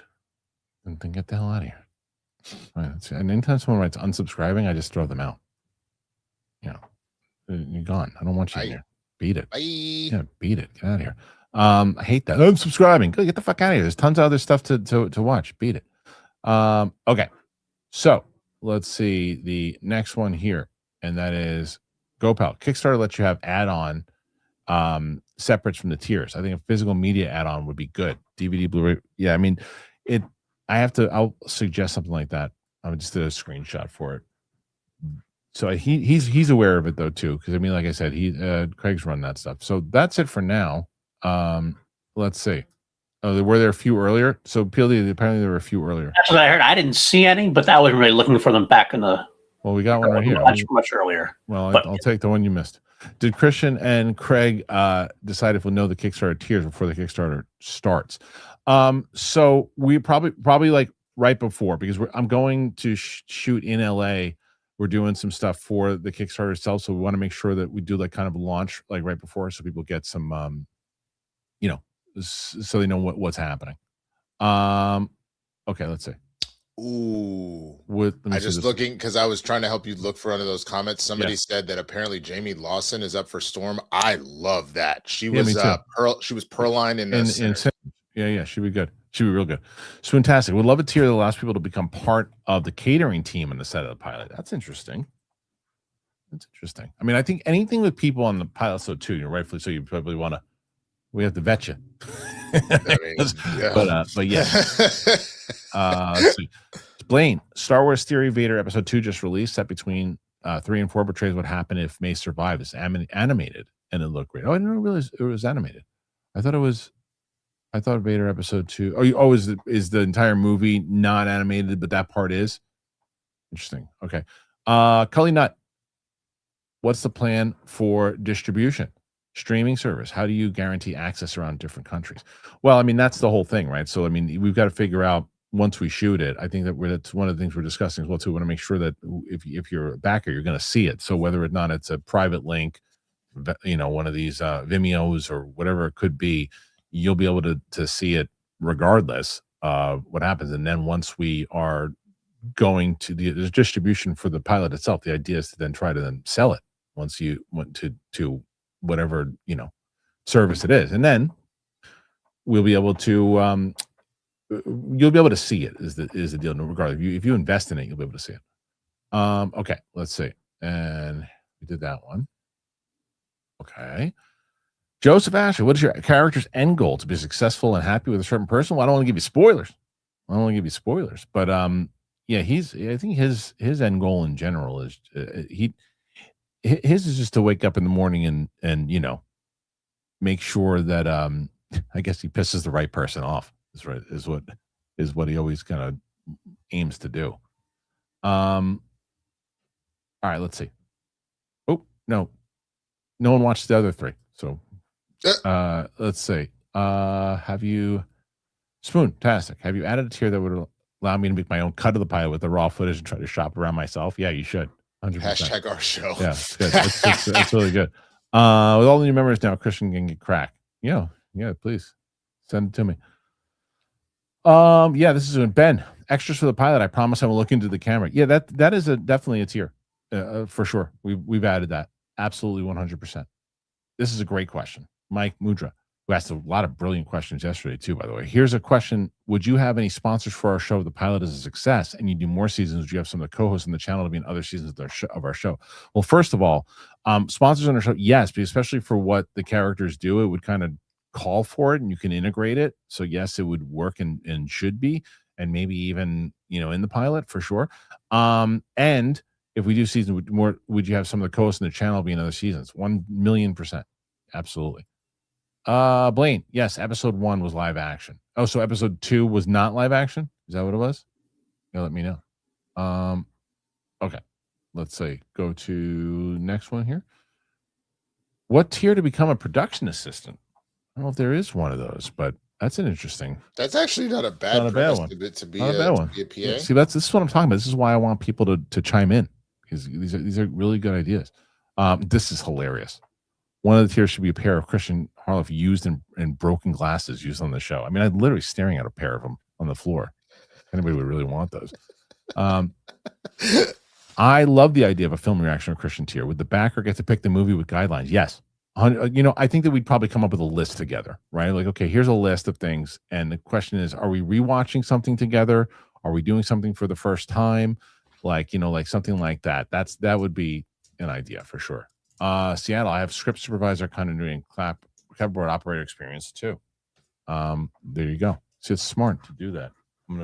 See, these are all things that I'm putting here. Would love a tier. No, let's see. I'm not going to do that. Not highlighting nonsense. Let's see. Mark Jason Ali. I've seen Spidey twice. Excellent film. Lots of implications for the future as for our show. What are the tiers that you're going to be doing for international audiences and fans like me and Carlton? Well, that is something 100% that Craig is working on for sure too, especially when it comes to physical stuff and other things of that nature. But there's going to be we were very aware, because that was the first question asked. I said, how big of an international audience? I said, it's pretty big. We have a lot of UK audience and other thing too. So you guys are you will not be forgotten. We know for sure that there's a lot of international viewers, and we're going to figure out a way to make sure that they're happy. John D. Dragon, Kaylee Spiney as Rogue, I hope is true. Phenomenal actress, and I feel underrated. I got a feeling they're going to save Cyclops for D23. I wonder if they're going to not really do much of D23 after all, because they're going to really focus hard on Doomsday and Vision Quest. Well, I would probably hold off on doing too much. If you're going to do anything, maybe these people that are right now being rumored in the thing, if you want to put up Samara Weaving down there and be like, here's your Emma Frost, here, fine. But I would hold off right now. Ron H, I have someone watching. Hey dear, it's me. Okay, fair enough. Sticks, Has Winston ever been involved in any Kickstarter projects? Yeah, I was not directly involved in it straight up, but the comic shop, which I talked about that I acted in last year, I did help promote it and stuff like that, and a close friend of mine who created the show, and watching that whole thing, and that's what was again so cool about it. They had set, can't remember what the goal was specifically, but they smashed it in the last. Yeah, what like, was the? Do you remember the idea of the goal? Because it's. I can actually hear it. I believe it's still up. Yeah, let me know. I'm very curious about that because, like I said, the guy we introduced Craig, and his goal initially, and he had like a base of like 10,000 subscribers, and his goal was like 150,000. They doubled that. So their goal was 160, and they ended up at 207. And like the last 4 to 48 hours, they were sitting at about 110, and it blew up to 207 within like a 48 hour span. Wow. All right. Well, that gives me hope. Cully, not burst. There you go. PLD cameo in the pilot. Yo, you never know. You never know. You never know. Ray who? Sending some support. Cheers and have a great weekend. Thank you, Ray. You too. Greenie from Oz. Do we know what the title of the show is? Yeah, I spoiled it. I might as well tell you. It's called Trending is the name of the show. Yep. Oh man. What is your character's top 5 musical playlist that explains the character? I can say that there's one aspect, there's one song. It's Hair of the Dog is a song that definitely is kind of explains him for sure. That's one. There is a song that he had thought about in his life that he would never let anybody know that he listened to, and it's Nothing Man by Pearl Jam. I have a whole playlist of certain things. Let me see if I play this. Play my playlist Trending on Shuffle. See what comes up. Let's see what's the first song, and I won't spend too much. Funk Dubious. So there's quite a few songs in there. That's what I'll give you though. Okay. The Someone is not Roka, but I hope she gets better. Thank you, Ron H. Okay. A tier for autographed broke glasses is what people are saying. Yeah. Here's a Mike Rios. I have a brilliant question. Do you think that Kevin Smith would like to collaborate in the project and maybe direct future episodes? He would be amazing to direct. You know who would be really, really good in a future episode if we get this thing as a first series is Gavin O'Connor. It's perfect. I'm not familiar with Gavin. Warrior, Miracle. Okay. Yes. Hallsworth, what happens to this show while you're filming? Well, the filming's only going to take about, again, a small location. The filming itself will probably only take about a week to 2 weeks. So in the same way that I'm going to be going to LA soon, that I'll have Roka or somebody else or Winston host this show when I'm not on. So it'll be, we'll have the co-host while I'm gone. For sure. Yeah, that's the thing. An episode of TV doesn't really take all that. Yeah. It's a couple of days to a week, depending on how long of a show it is. It's if it was a movie's a different conversation. You're looking at least a month, if not longer. So no, it's not. So then we have will the show be R-rated? I mean, there's language and stuff of that nature, and the series will definitely be a little more raunchy, I think. Saxophone Boy Winston, a small YouTube channel, claims that Feige, not Coogler, picked David Johnson as Black Panther, and Dams and Idris was better. Thoughts? I'm curious what this channel is. How small are you talking? Because the rumor that I had been hearing as to why they went with, why Dame Sid was apparently never in the conversation is because right after Michael B. Jordan broke up with Lori Harvey, Dame Sid Idris was with her, and so there was this idea of Ryan Coogler being like, "I'm not. That's my boy. You date my boy's ex. This didn't happen." So I don't.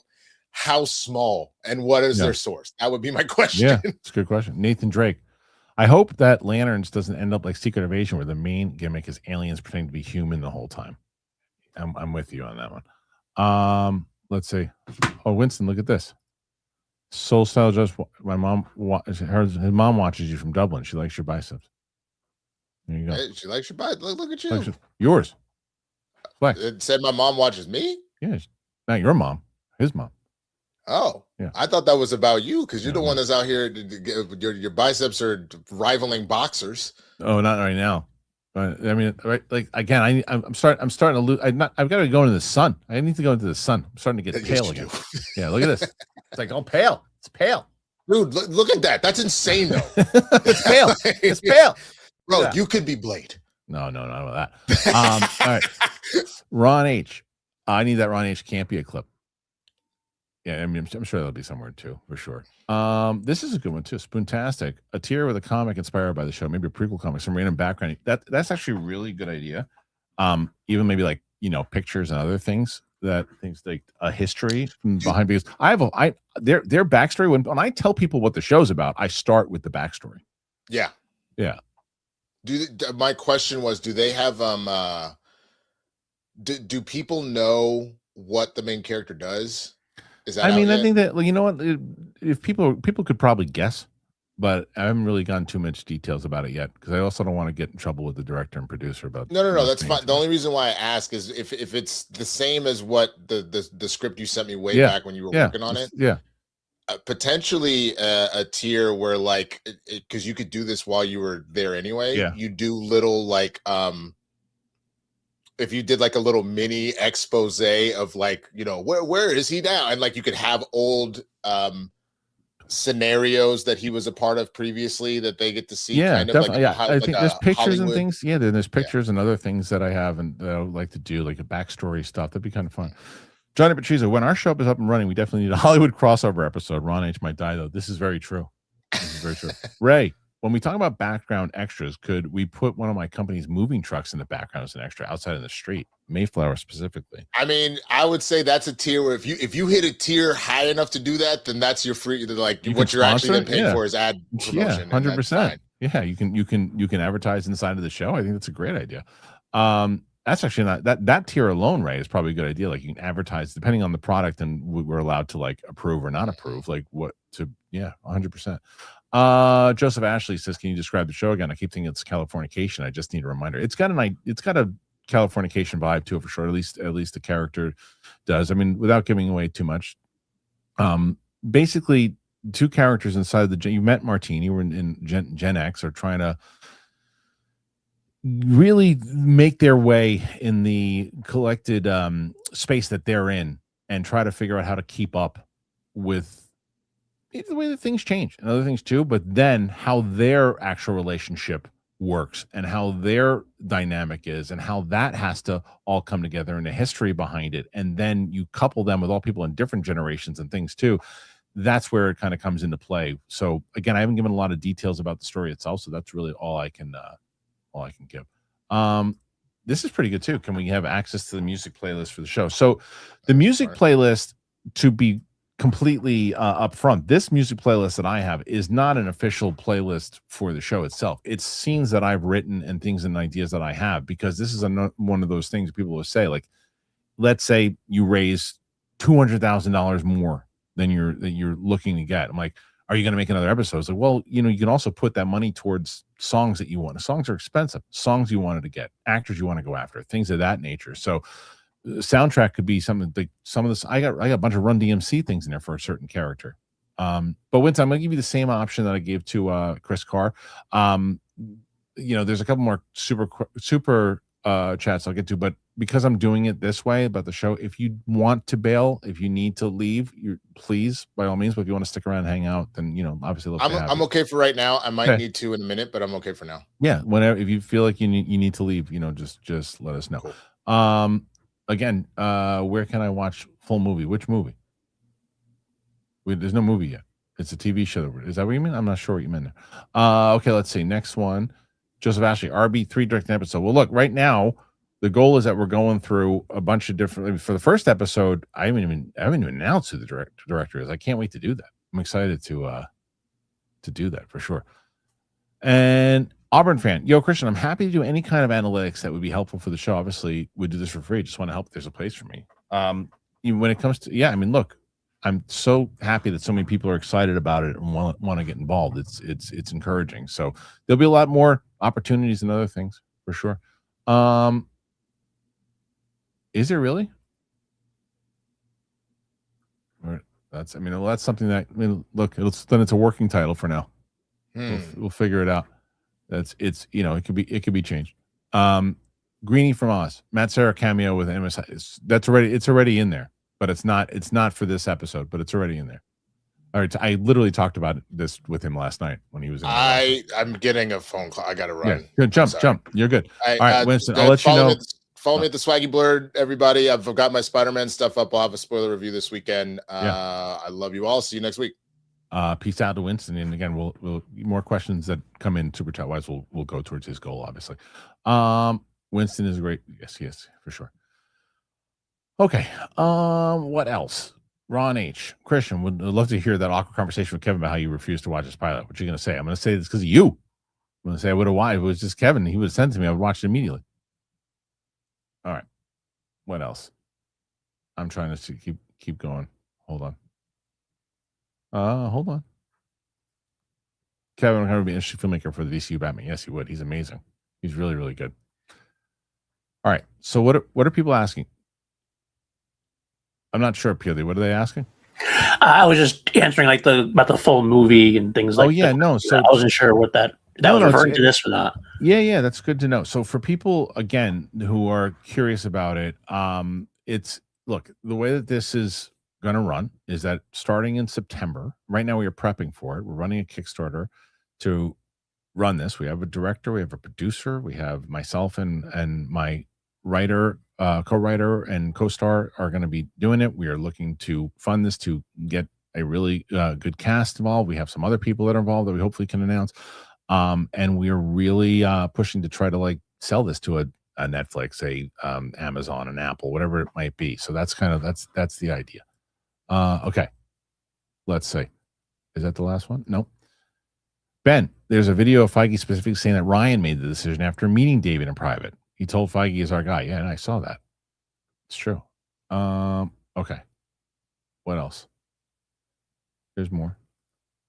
Are there any plans of doing a press tour about our show? It's not a dumb question at all. I mean, press tour is probably not the word, Mike, but I think that the idea is, I told Martini this morning, I said, I'm not going to sleep in September. I'm going to try to do as many shows as I can.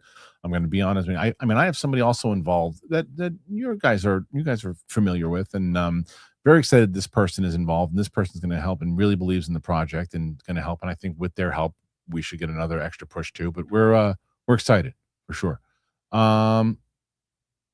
Okay. Why do they want? It's because we're not there yet. We're almost there, right? So want to make sure, and they're excited about it too. They're excited and they want to share in the excitement with you guys.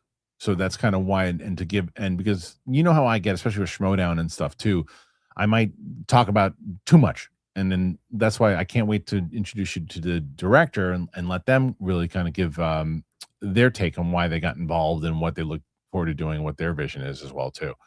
Okay, Johnny.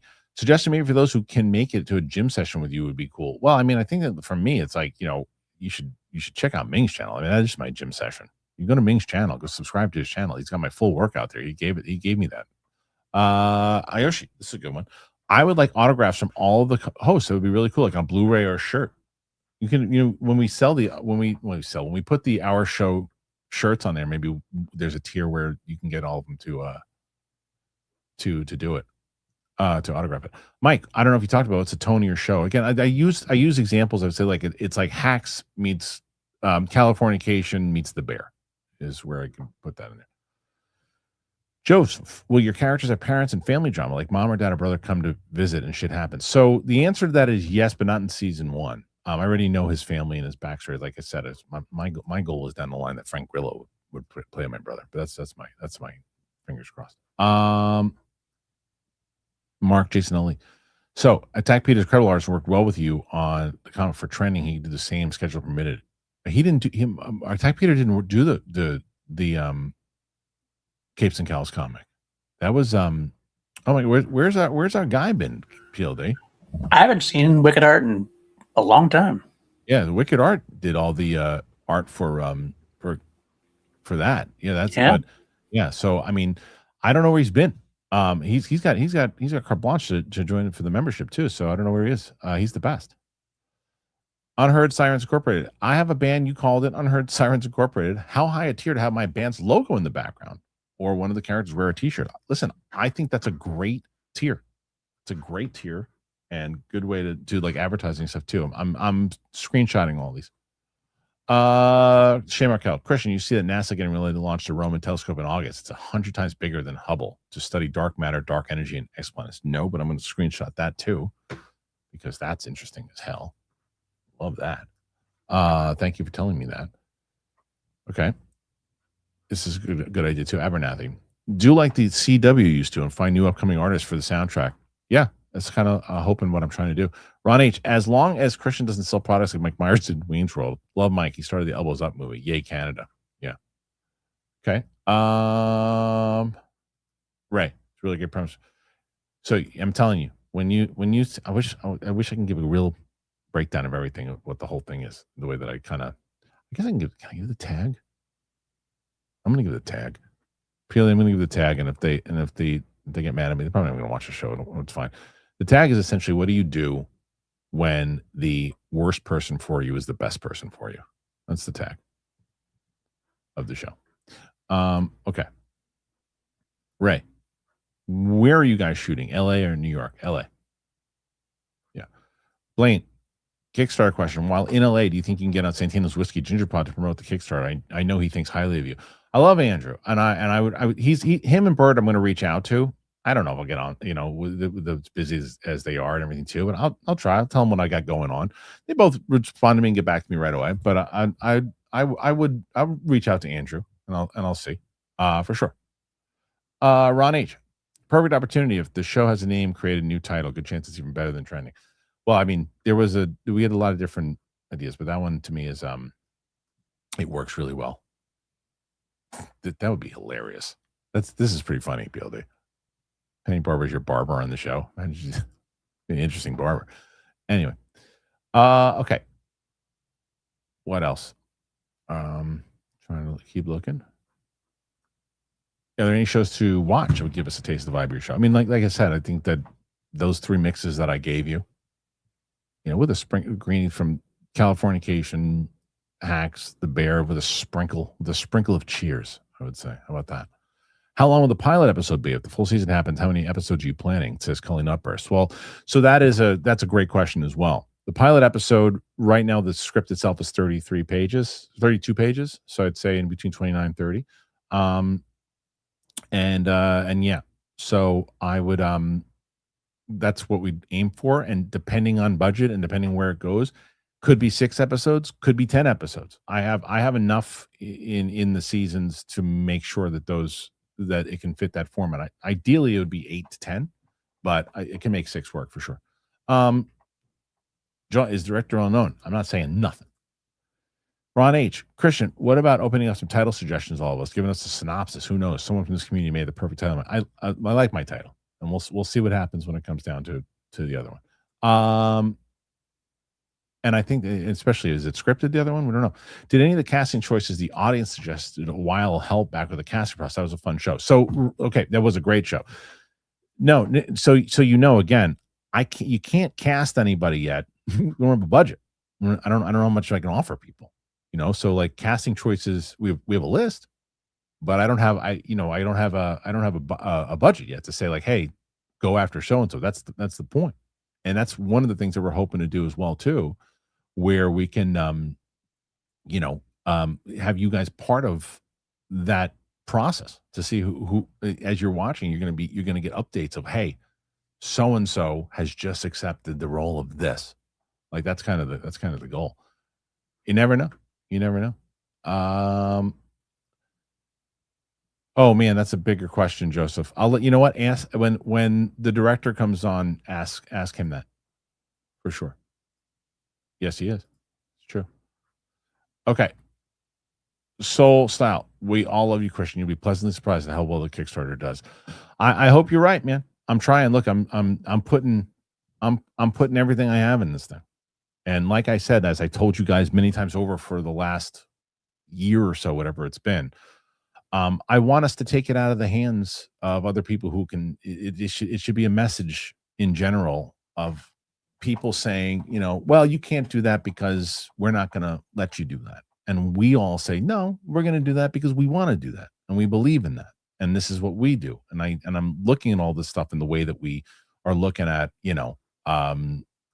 Obsession, and again, Stuckman's movie, and Iron Lung and all these different things that are happening, the freaking digital circus and all of it. And like it's like we're in a place now we get to decide. And if you guys have been supporting me for so long, there's some of you that have been supporting me for over a decade. There's some of you who are brand new, and you're going to make our show. We're going to do it together, and you're going to be proud of it. And I'm going to make you proud of it. And I'm going to make you guys say like, oh yeah, look, that was with this guy when he was talking about this thing as an idea. So that's what we're going to do. What background does your character have? Is Italian or is that important? It's a great question, and he is Italian actually. More and not 100%, but he definitely comes from it's Italian Irish. Okay. Is the first season does well? Do you plan on doing other seasons, or will the tone be the same? Yeah, absolutely, Mike. 100%, 100%. Yeah. PLD, you can you put yourself in the bubble. Just join me on the show.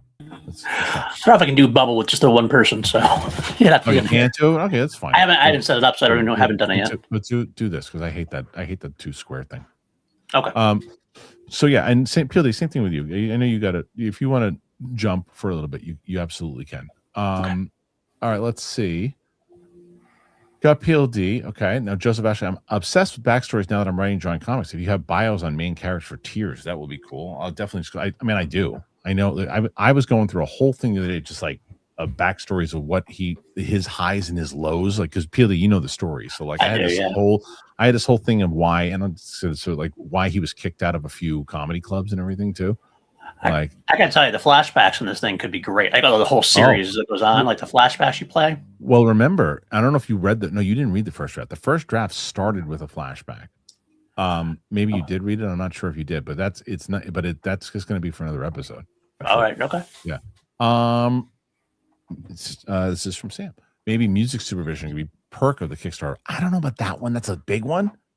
Maybe as like suggestions and stuff, but overall music supervision, that's a big role that I'm gonna be a bit of a pain in the ass about. Yeah. And rightfully so. Yeah.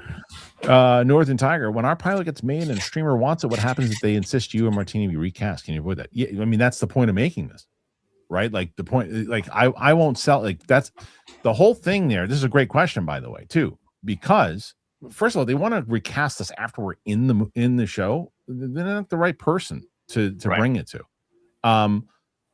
That is why I'm running the Kickstarter as it is, because if we now ship it around as just the script and people are like, oh, it's good, but we don't know who these people are. We don't know. We have an audience. We don't care.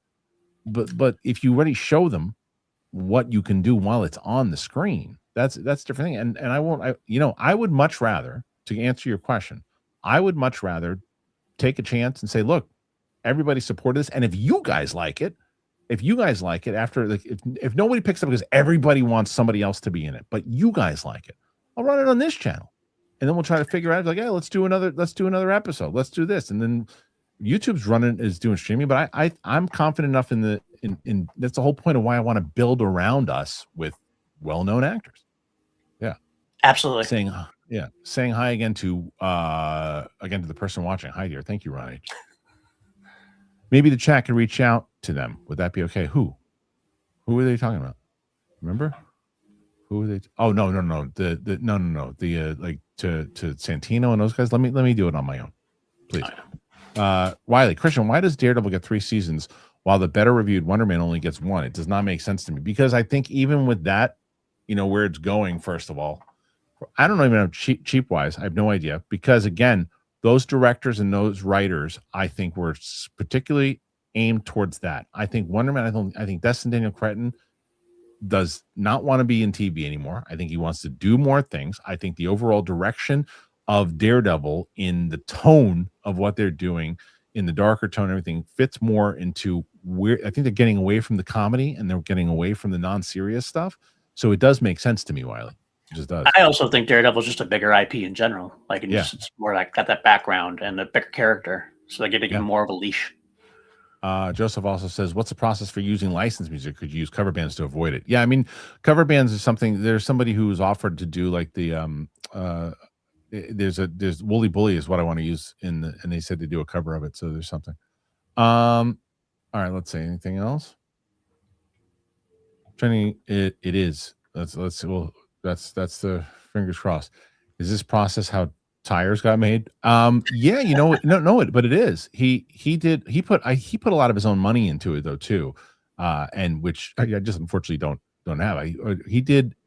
I don't know how much of it he put in. That's true. I think he did run a Kickstarter off his podcast, but he had a lot of ads and stuff that he had, and he made it. So yeah, Auburn fan. Last question for me on the show and being able to help. Is there a good way to contact you, PLD, or Craig outside of this channel? I know you want to be bombarded with messages. I always give this email. It's schmoes, SCHMOES, contact @gmail.com. It's the best one. So Joseph, I reached out to somebody who I used to work with, and I'm waiting to hear right now. Northern Tiger, we got you, Chris. You can write a turd and stuff. Thank you, man. It's very nice. I appreciate that. Sam, I've been here over a decade. I was just quiet or something. I know I like that you're a big voice now.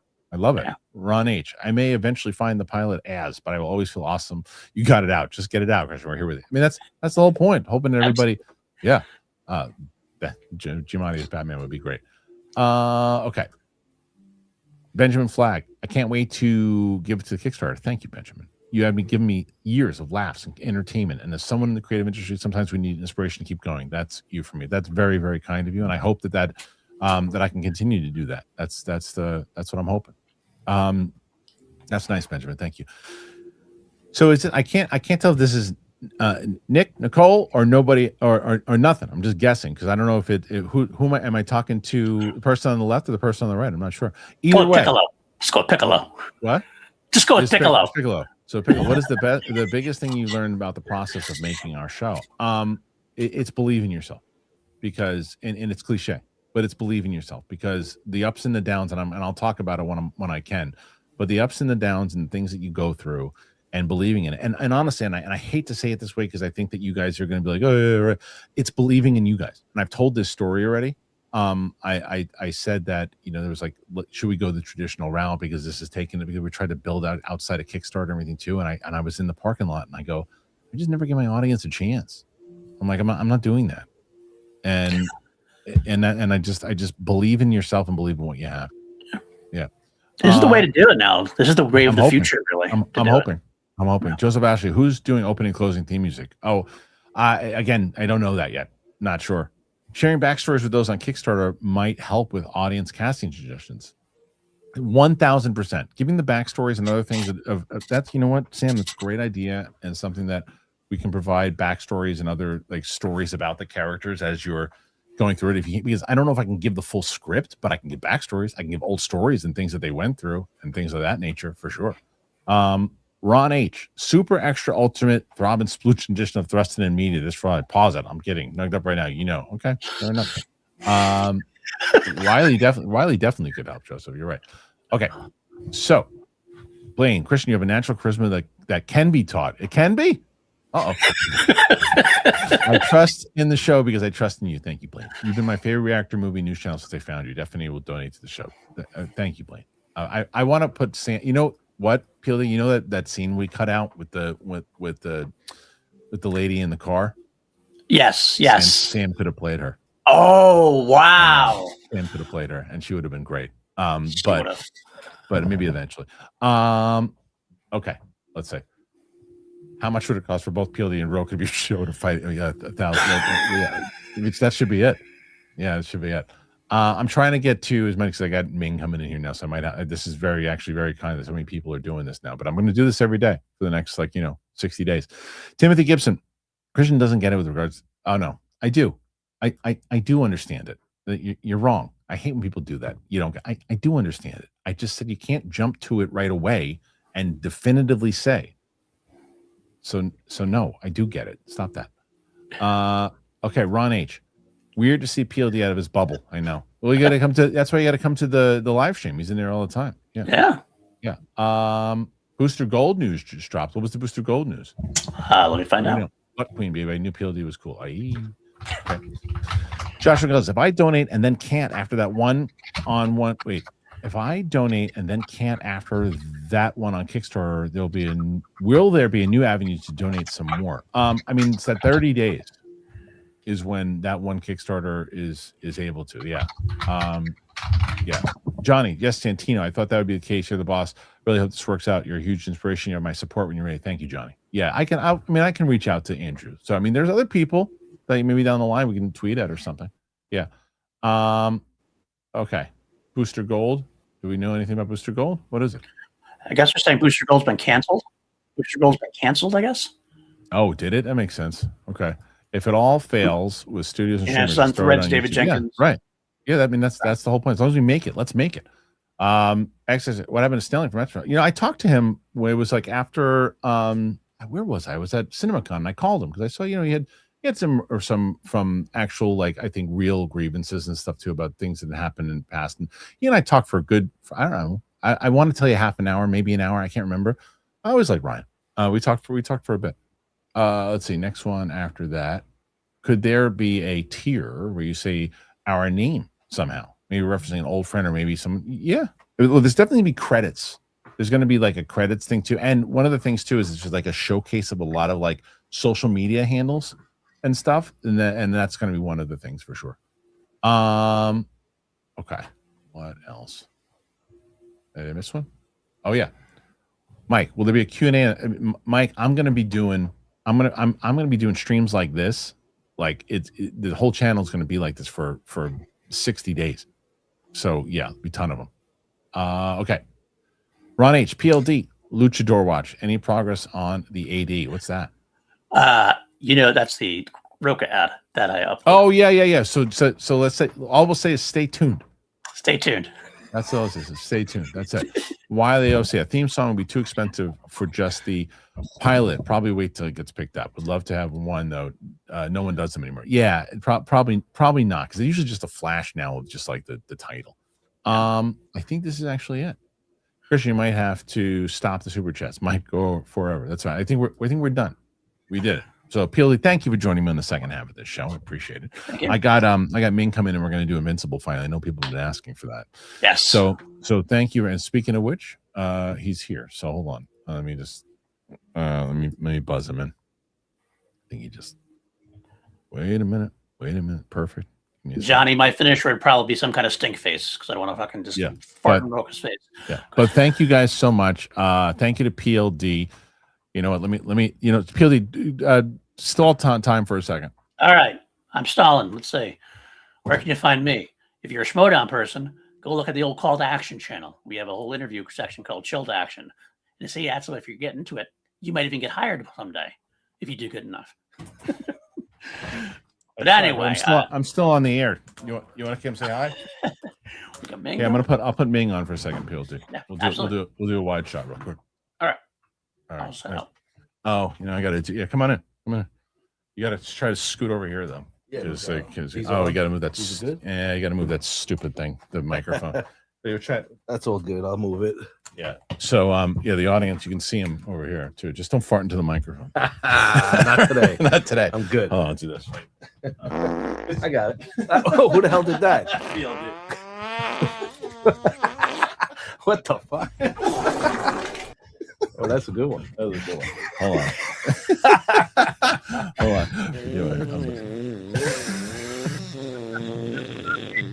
This time, I'm adjusting this for the fans. Because you guys are seeing the reunion. I haven't seen this. He's been in Spain. I've been traveling. You've been traveling around. So we're officially launching the Kickstarter for the pilot in September. All right. So I've been talking to the audience about it, but they've been asking about Invincible. So there's been Cammy awesome with fart. Nice. So there you go. Show him. Give one of those. Give him the gun. Who's got bigger biceps? Look at this fucking guy. Kidding me? This is ridiculous. Jesus, talking about back to reality. Yeah, no, 100%. Yeah, it's like but anyway. So yeah, and if you haven't subscribed to Ming's channel, PLD, put Ming's channel in the description, or not the description, the chats, please.